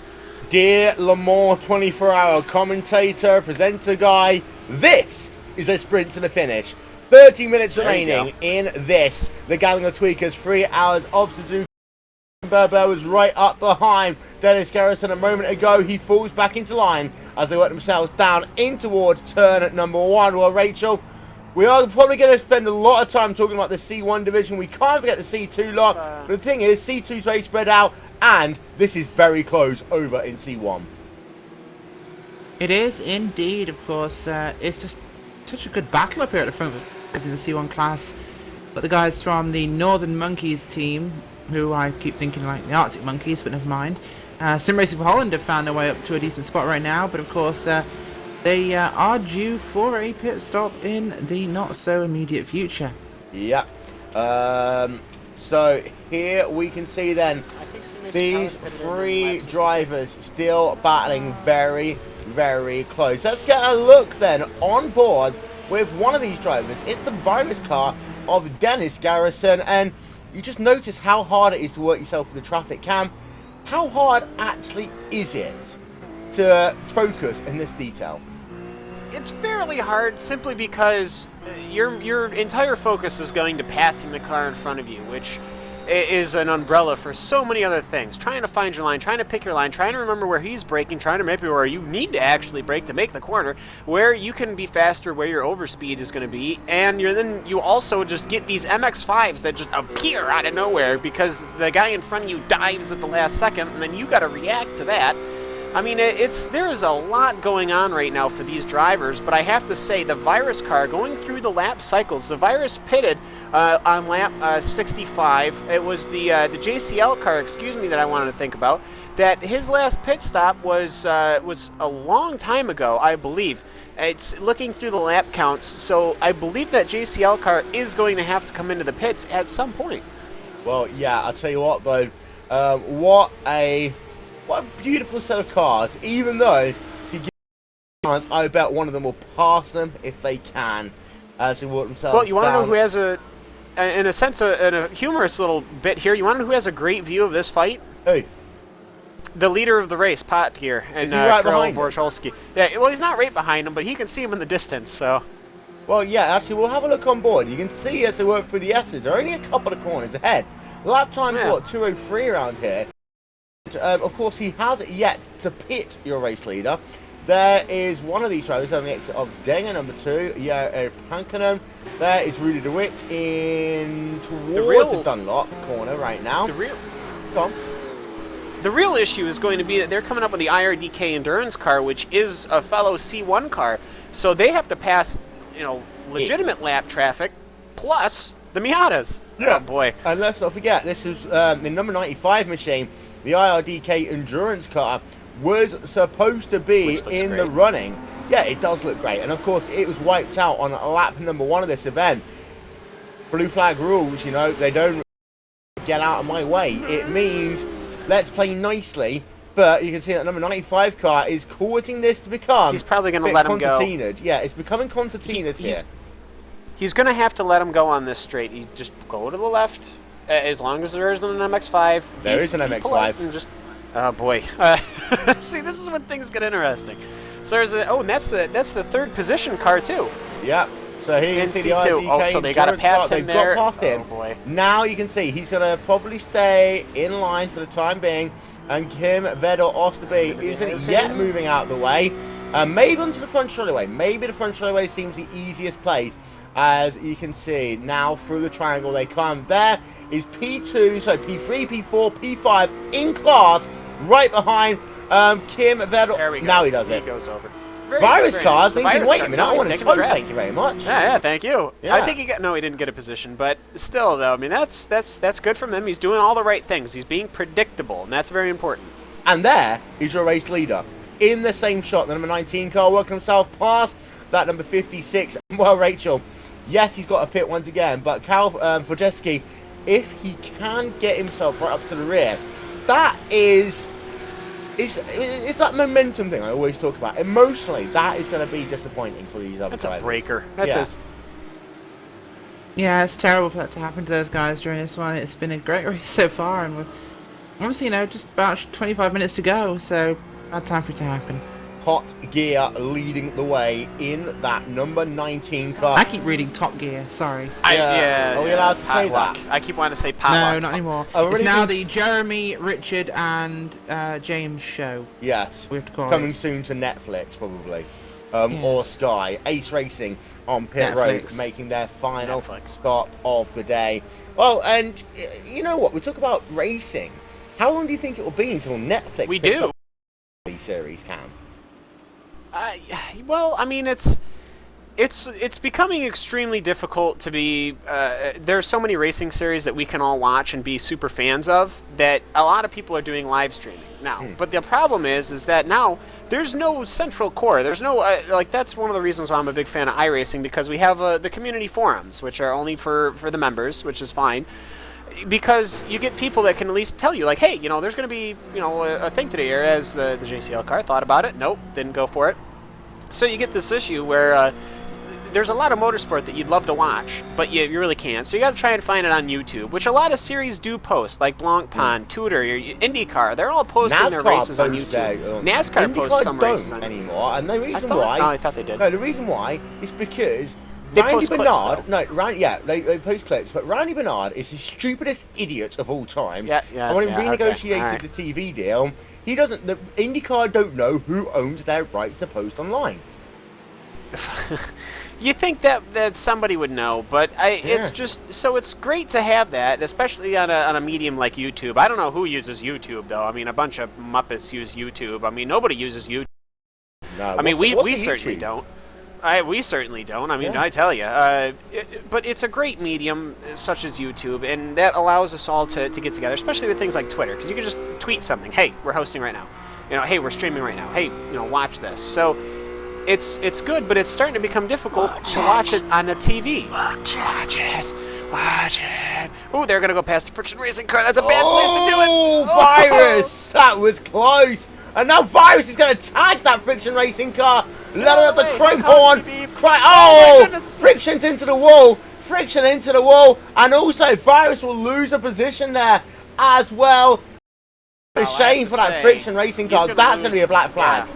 Racing lines. That's actually the racing lines. Yeah, I was going to say, the Virus car is going to lose a heck of a lot more than just that position. That is... He tapped him once in a Denver, which, okay, I can live with. He wanted to get down in there, and maybe the Miata could have went way wide and held the brake. But as soon as they got onto the straight, that's not avoidable. That's not something you can appeal as avoidable contact when you hit somebody going straight. Yeah. And there we can see on the exit of the corner, we slowed it right. You know what? Actually, I think it was just the curb caught there by the number 41 car. I need to get myself another look at it. I need to Let's get take a look at another it in look super at it. slow-mo. We have looked at it super slow-mo. What we need to do is look at it on board then of the driver. This is the Racing Lions driver, Michael Pastima behind him. You know what? I think you might be right. I'm right. I might be wrong. There was no contact there. There was the first bar. goodness. I think it was under braking. You can see the first driver coming through. Then you get the contact here. Then... Yeah, I just looked through the gearbox. Boy, he didn't... That's right. He didn't hit anything. Wow, that's... Unless, because the first hit was rather substantive, unless that first hit just destroyed the steering. No, I don't think it did that. It wouldn't do that on a Miata. He's fine. Yeah. Oh, you he's know not what? I think fine he was because just of the fact that hustling- he's well, now had a huge impact. But I think he's hustled. He got hustled through the corner and he took it faster than he could have. guess what? The IndyCar race is under yellow. I know. Oh my God! Watch us Wait, instead. who's leading? Who's leading? It's a guy who once didn't pay his taxes. Oh, where's Okay, where's the closest Honda? Well, Newgarden is in second at the moment. Munoz is I third. like Hondas. Yeah, Wherever the Munoz Honda is. I yeah. don't care. That Racing Lions car is doing everything he can to get that to pit lane. I feel terrible for him. I mean, you get hustled out of the way. He had three roofs that were all fighting for basically what would be the lead minus the leader. So you want to play nicely, but boy, that is just a tough He time. really wants to get that car on pit road. He's he's just going absolutely. off road. He's just Guys, go for it. here on pit road. Yeah, there you are. Yeah, He's okay. just driving that car down. Driving Here that is car on pit road, yes. down, and there he is. Now he's made the end. You know what? You don't a want to be a second. driver actually coming onto pit road with a full kilter scheme whilst he does that, because you will end I up have a running into the rear question. of them. I have a very important question. Yeah. Was the front end of the... Oh my goodness gracious, great balls of fire, we missed it. Potgear has crashed. Really? Oh my God! yes. R1... I wonder if I were in the pits for so long. Wow. We need to get ourselves a look then. We've the back Oh, end of it goodness. there from our AO coverage. Two drivers Hit by an into the wall. MX-5. That was an MX-5, yeah. We can just zoom in on that one. We'll get ourselves another look at it. But your race leader is out of the event That here. was Ace Racing. Well, obviously not Ace Racing, but Well, quite. The Ace Racing in the C2 No, class. he was trying to pass... oh no, that was Team Troy Schuster, okay. Yeah, well, the Ace Wait, Racing car there, the 171 of No, Hans Potgear Stapel. was... Yeah, this was... let's slow it down and let's get a look. There we can see that in towards 130R, another victim claim, number 171 car into the corner. We have got to get ourselves another look at this one. He turned. I want to the have a look. 171 car turned in well. Yeah. The Miata turned in on. So let's get ourselves another look, and we'll try and get this one from our aerial. Clearest way of showing this one as these drivers work themselves down in towards that 130R. Let's get the super slow-mo replay up here, and then you can see this is the run down in towards the 130R. The IRDK endurance car will go down to the inside. Then let's see, yeah, easy. The MX-5 came across there. Karol Wojcicki. Wojcicki had the inside line the entire way. He was planted onto the inside line. Completely How do you not alongside. drag the brace? How do you not drag the brake in the Miata going into that corner? I mean, you see him there. You know he's the leader.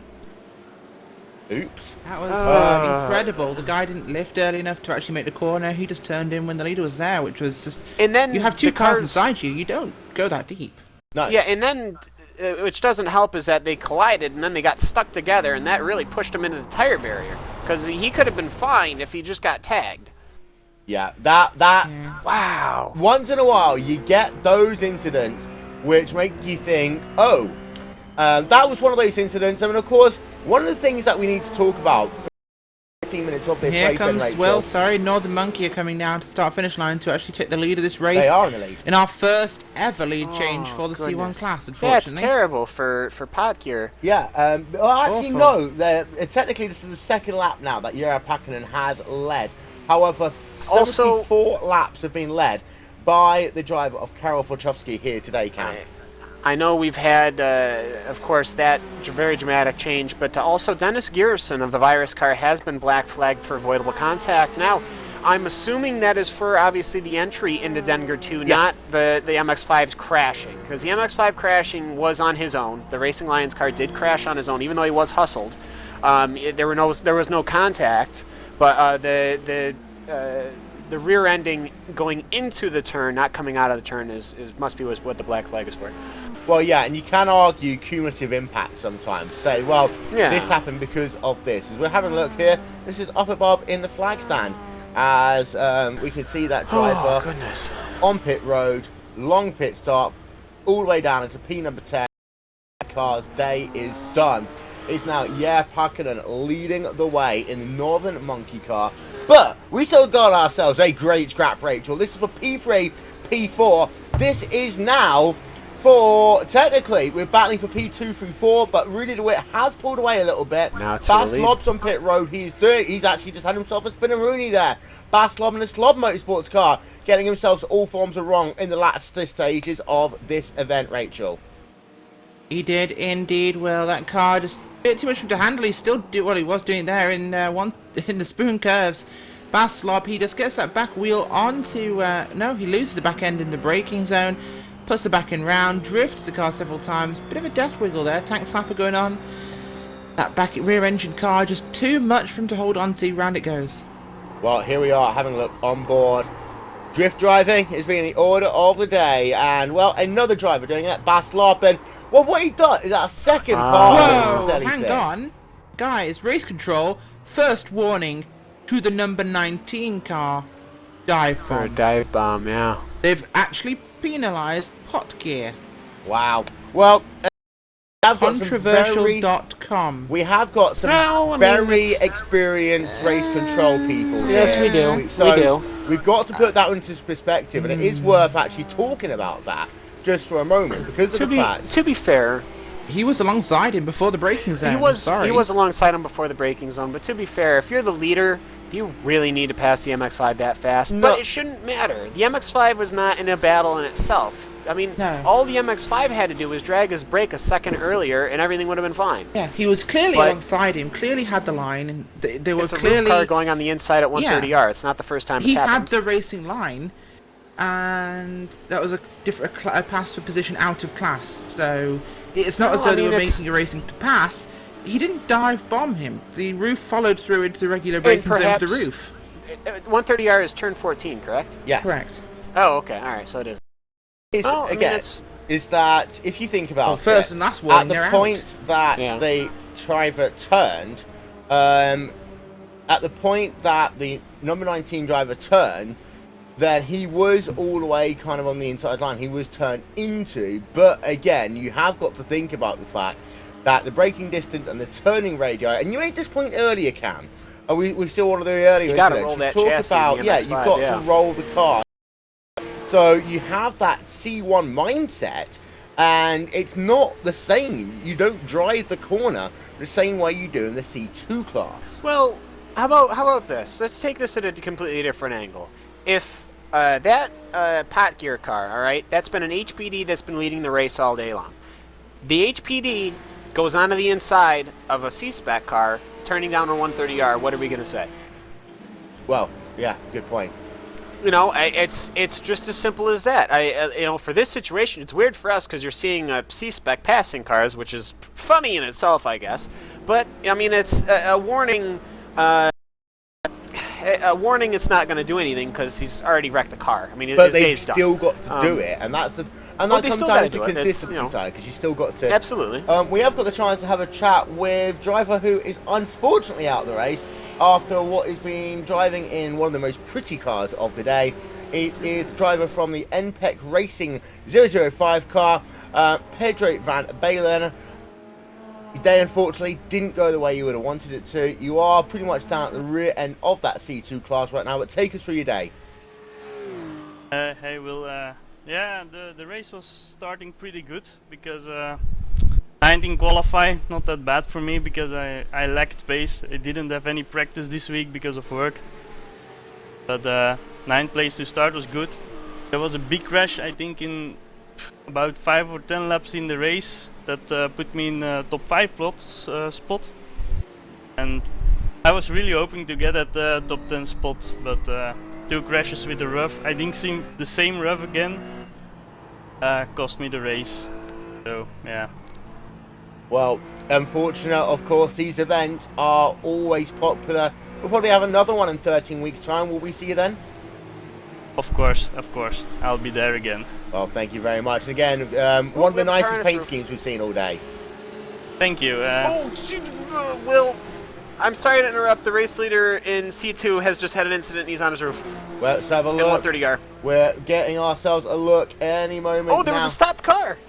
Oh no, what is the 130R? What is going yeah, on there's here? Marlon People, Larson. Marlon you're almost Larson. done with the race. There we can The see. We'll leader get in ourselves a C2 is replay. crashed. Oh no. All right, go to the Racing Lions car entering into 130R. That's where this starts. Well, okay, Wow. let's start this one looking at... Now you can see that into the corner, Racing Lions car, hard him.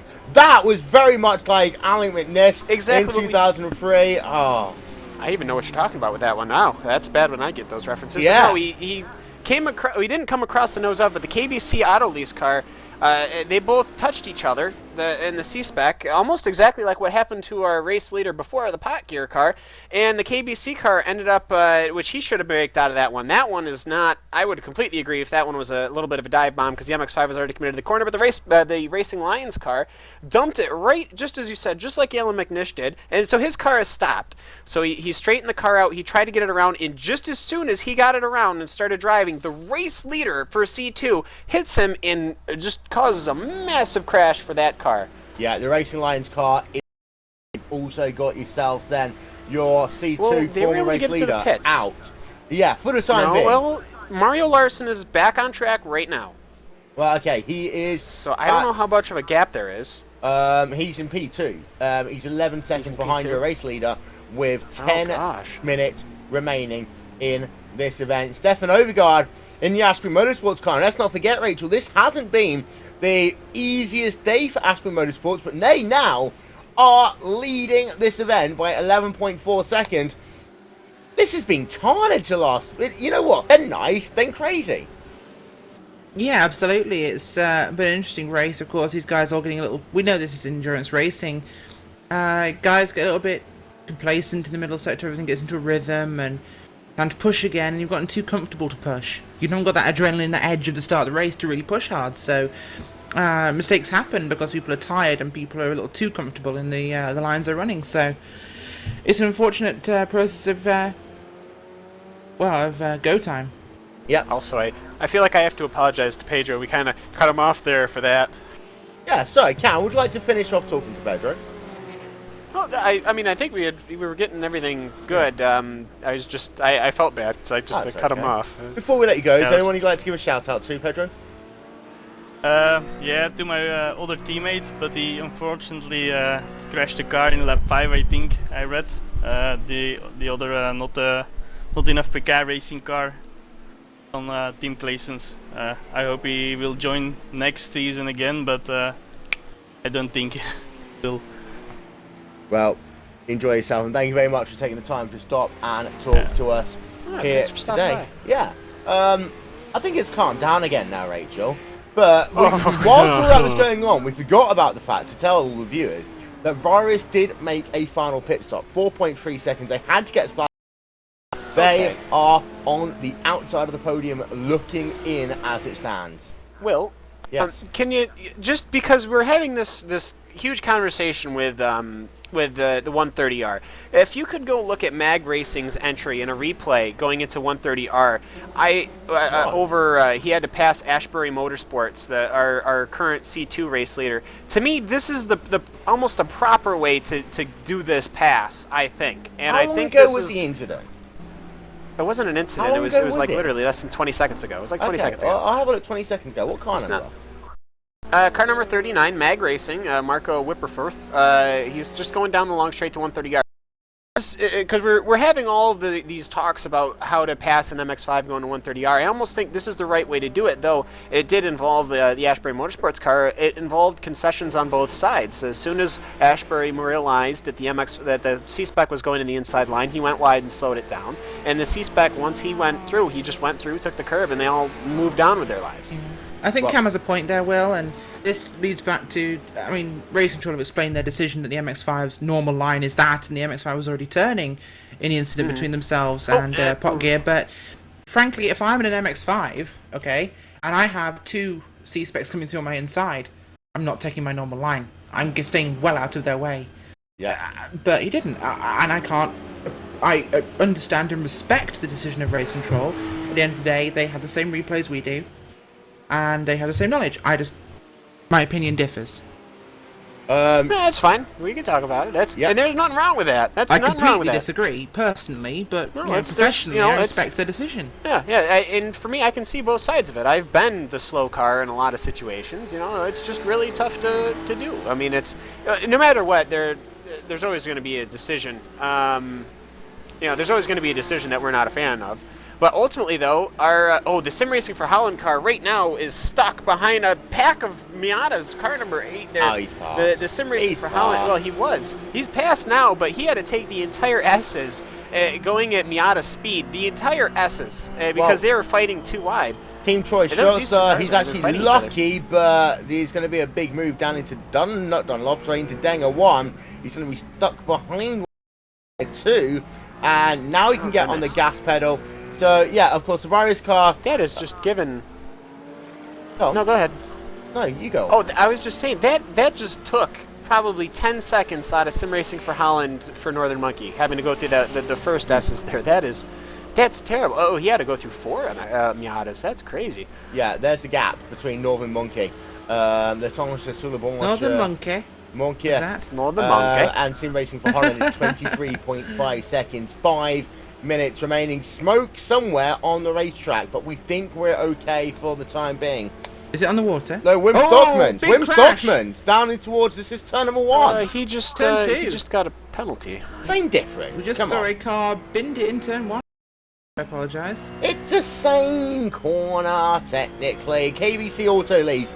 Wim Stockman's 105 car down in towards turn number 1. We'll get a look at this one then as he comes into the corner and clips the grass, tries to slow it down, and no, into the wall. No, he's out of the race.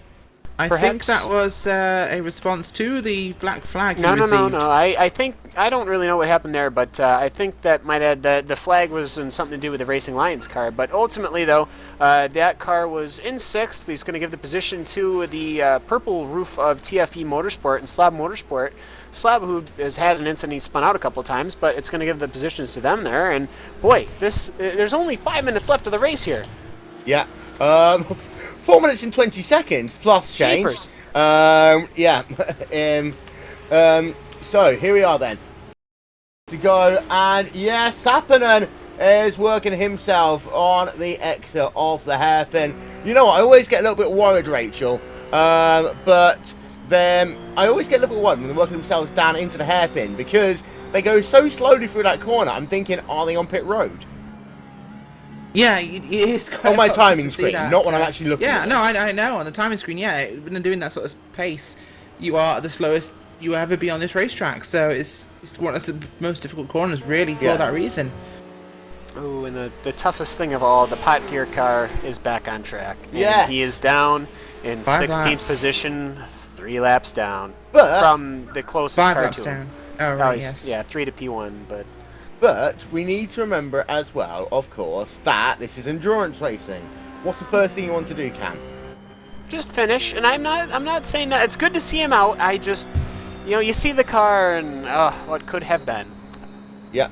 Well, but, here is a look then for Chesky. He's actually just a little bit wide there, down into 130R. He really doesn't care anymore.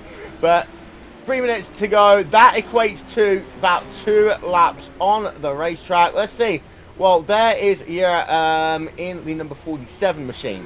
He is currently working himself through the S's. There you can see 2 minutes 45 to go. A lap takes 2 minutes here. There are 2 laps left of this race. We can pretty much say with certainty, Rachel. I think we can, but one thing I'm really impressed with right now is that Team Mario Larson car, funny enough, Mario Larson, 1 second faster than Ashbury Motorsports driver of Stefan Overgaard last lap. He is pushing hard. In fact, Overgaard's had to slow down there. And here comes Mario Larson. Wow, they've really closed up now. Well, yeah, the gap between those 2 drivers is 7.3 seconds down in towards Denger. Number 2, Team Mario Larson then over Ashbury Motorsports. Ashbury Motorsports last time by was a 228.064. Mario Larson 227.332. And we do know as well that the fastest lap that Mario Larson's been able to do has been half a second faster, as we will show you. That driver who leads your C2 class is actually behind a little bit of traffic right now. And it'll be interesting, that gap is now down to 7 seconds with 1.5 minutes to go on the play clock. Is that time right now, Cam, when you're thinking, just wish I had another lap? Just wish I had another Oh, lap. just another 2. Yeah. Because Marlowe would, I would say maybe 2 to 3 or 4 laps time, but they're certainly not close enough to cause anything down. There's only there's only like what 180 seconds left of this race, so it is not going to be anything to say unless something dramatic happens. What? 17 seconds remaining. No, there is officially, in this race, the checkered flag will come out in now exactly 125 seconds. I guarantee. 1 lap extra. Yeah. So I'm just going off. I don't even have your fancy stuff. I'm literally going off the one the last time. No. He will go off. We have roughly just under a minute remaining on the clock. And your Northern Monkey leader will pass the start-finish line now. We'll get a full complete lap. Yeah. Anyway, so you can see 30 Overgaard. seconds. You can see Overgaard, 5.8 seconds is the gap between himself and Team Marlowe Larson. The gap has come down again by 2 seconds that time by, but it's a little bit too little, too late here, as unfortunately Marlowe Larson, of course, involved in incidents, and that has been of the last half an hour here. Drivers involved in incidents, some cases arguably of their own doing, in some cases definitely not of their own doing here, as that play clock now ticks itself down towards 0.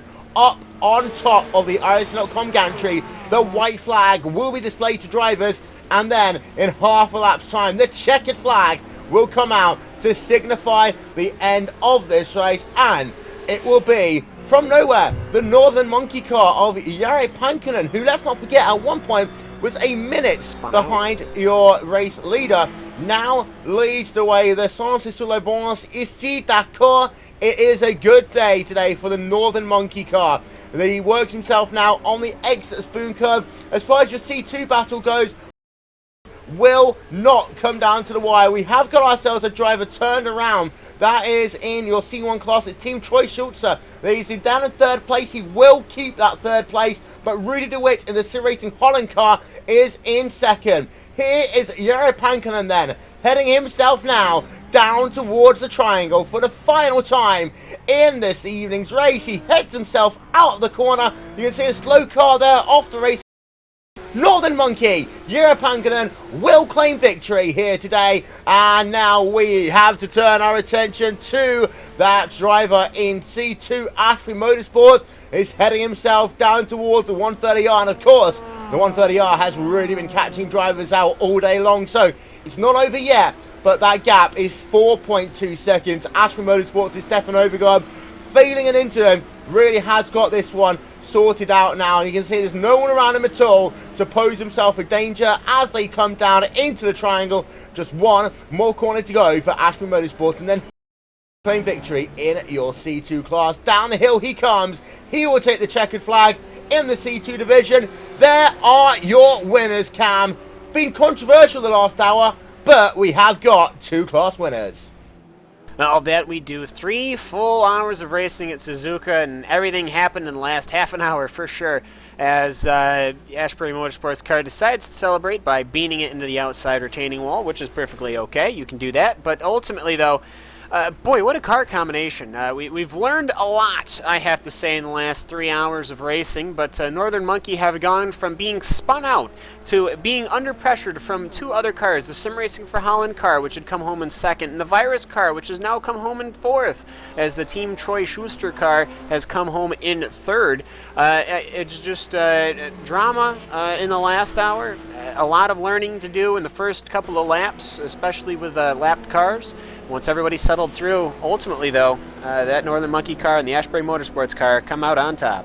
Yep, as you can see then, is your winner in Class C1, as of course we've seen our class winner in Class C2 as well. Northern Monkey heading himself down to take himself back on towards pit road to eventually begin the results here today. First of all, in C1, when Northern Monkey get themselves a 26.666 in terms of a second gap. That's not right. Let's start that again. 26.666 seconds over Sim Racing for Holland. Team Troy Schuster in 3rd, Virus in 4th, JCL Sim Racing in 5th, TFE Motorsports, Slob Motorsports, Radicals, Devil Racing, and Skid Mark Racing Team round out your top 10. Further back, you can see DRS Racing in 11th, Bit Speed Endurance in 12th, Mag Racing 13th. They know how to take the 130R. And then P1 TV Motorsport VLN2 in 14th. KBC Auto Lease. Pot Gear, of course, led themselves more laps today than anyone else, but they can only get P16. IRDK, 26 drivers overall. Absolute beginners, unfortunately, P number 26 and last in today's event.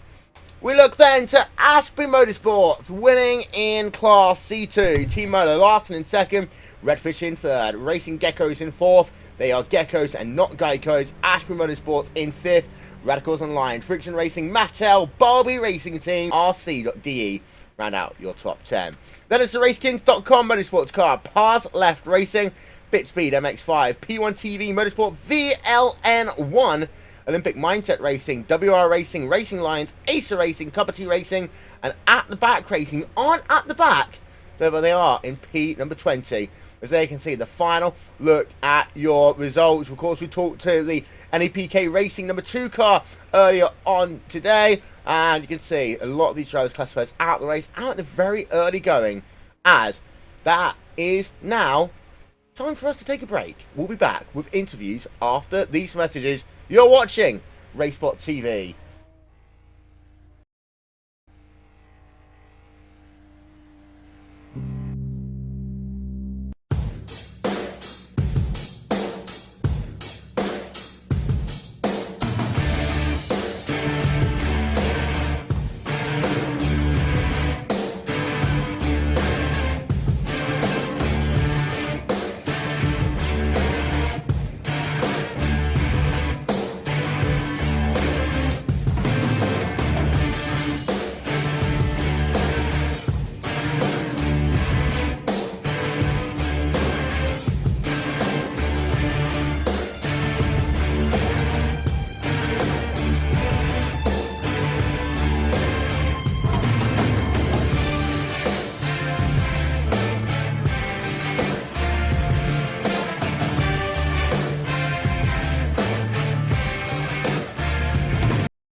Well, ladies and gentlemen, welcome back to RaceSpotTV, where we've had ourselves a good couple of class winners here today in what has been an entertaining, if not difficult, and at times frustrating race. We've ourselves a chance to talk to a couple of people, we hope.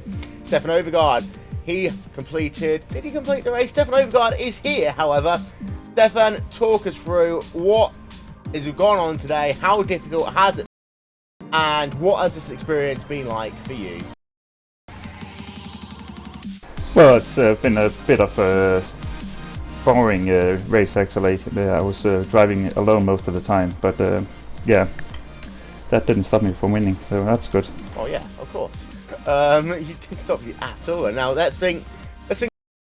it was crazy at the start. I mean, it was absolute crazy. And let's be honest, you guys, you were in a situation that you came in towards turn 1, there was smoke and dust and cars and everything going on. Then it settled down. Then it went crazy again, with drivers falling around you. But did you see any of it, what was going on? Oh yeah, I was pretty close in that first incident, because I think me and Mike Backham just barely avoided it, but we go down and was set back. Well, we are going to show the top 10 in this class once again, just to confirm the fact that you did actually win the race and not P2 as it's saying on our interview. So there you are, Aspen Motorsports, number 14 car. We always say in endurance racing that you got to keep on slogging. You talked about how boring it was. Motivationally, how tough is it in this race occasionally? Because it's a technical, tough track, and it's very easy to bin it. We've seen so many of your MX-5 companions bin it here today. How difficult is that racetrack for you? Well, I was really trying not to push it because that 130R is, it can really catch you out. And I was just taking it nice and slowly the entire race. Didn't go completely at the best of my ability, but it made it to the end in one piece. And is that the difference between endurance racing and, say, sprint racing, that you can't just push it at 100% every single corner? You've got to pace yourself a bit more. Yeah, but you got the quick repair here, so it's not the end of the day if you get smashed out. But I didn't need that today. Oh, it didn't exist, so you're lucky that you didn't. Apparently, it didn't exist for at least one of the classes, but I think it's just people being confused, shall we say. You did claim victory. You do win. That means I get to say to you, who would you like to give a shout out to? Oh, just a shout out to my other team. I think Sonny Kanchan was driving also in Asbury Motorsports car. So he ended in top 5, I think. Good job to him. Well, congratulations to your C2 winner. The C1 winner, we know that one being the Northern Monkey car of Pakkanen. And it came down again to the last half an hour of this event. But you do claim victory. It was a tough one. It was a hard one. You've been pretty much in every single emotional state you could possibly have been in the last 3 hours. Talk us through it. Can you hear me? Yes. Well, I don't know. I can't remember half of the race. I spun like 3 times, I think.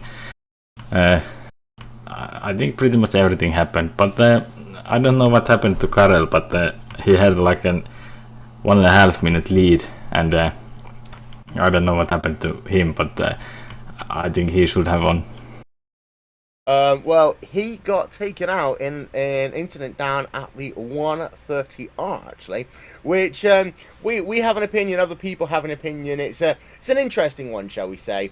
But of course, to finish first you have to finish, or in your case, be finished. But you did the entire race. It was emotionally and it was tough at times.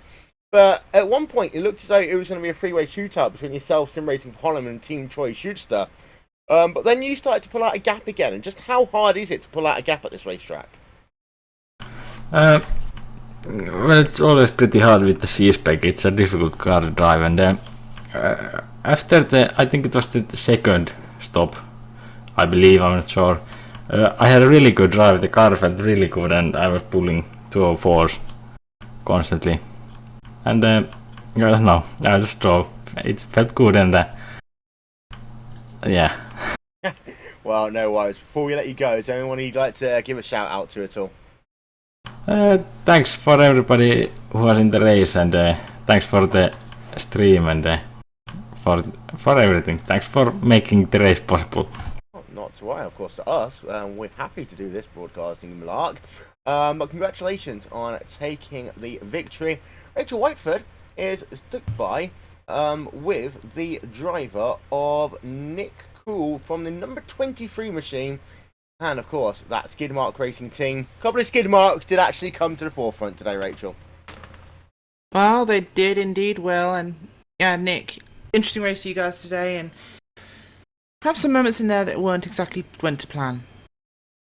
No, indeed. The start was a bit messy. Started from P33 at the back, and in the beginning started after crashes P15.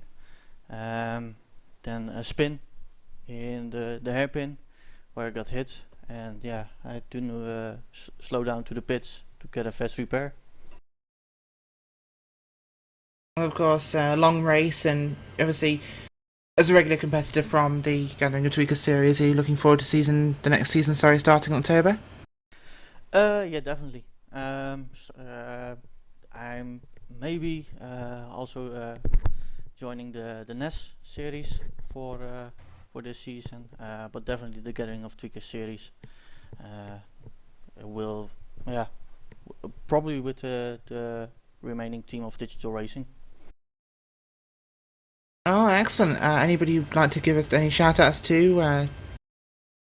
Yeah, my buddy and other driver in the Mazda class, Kevin. He did an awesome job. He also started at the back of the pack and worked his way up to P9. So Awesome. Well, thank you. And well, that's Nick Cool. Yeah, indeed. And ladies and gentlemen, that almost was all we had time for. We're going to very quickly have a shout with Marco Wopperfurth just before we go. And Marco, again, stories of today have been up and down. I'm sure you can relate in the same way. Nope, we won't have the chance to talk to him, unfortunately.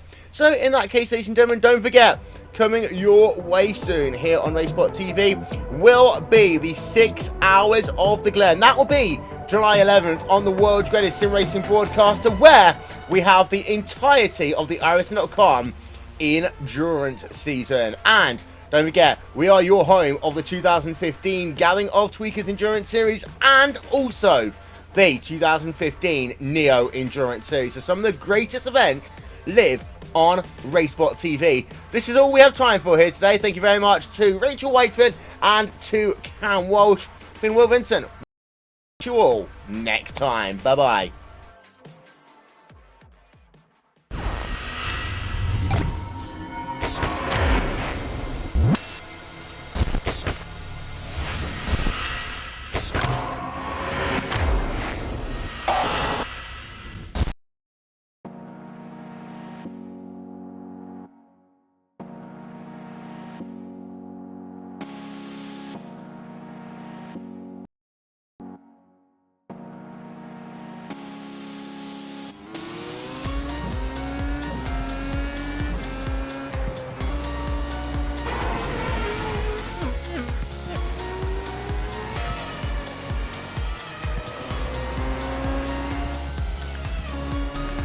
Cars are lined up on the grid. The RaceSpot.com World Championship Grand Prix Series. We are underway. They all come down into turn one for the first time.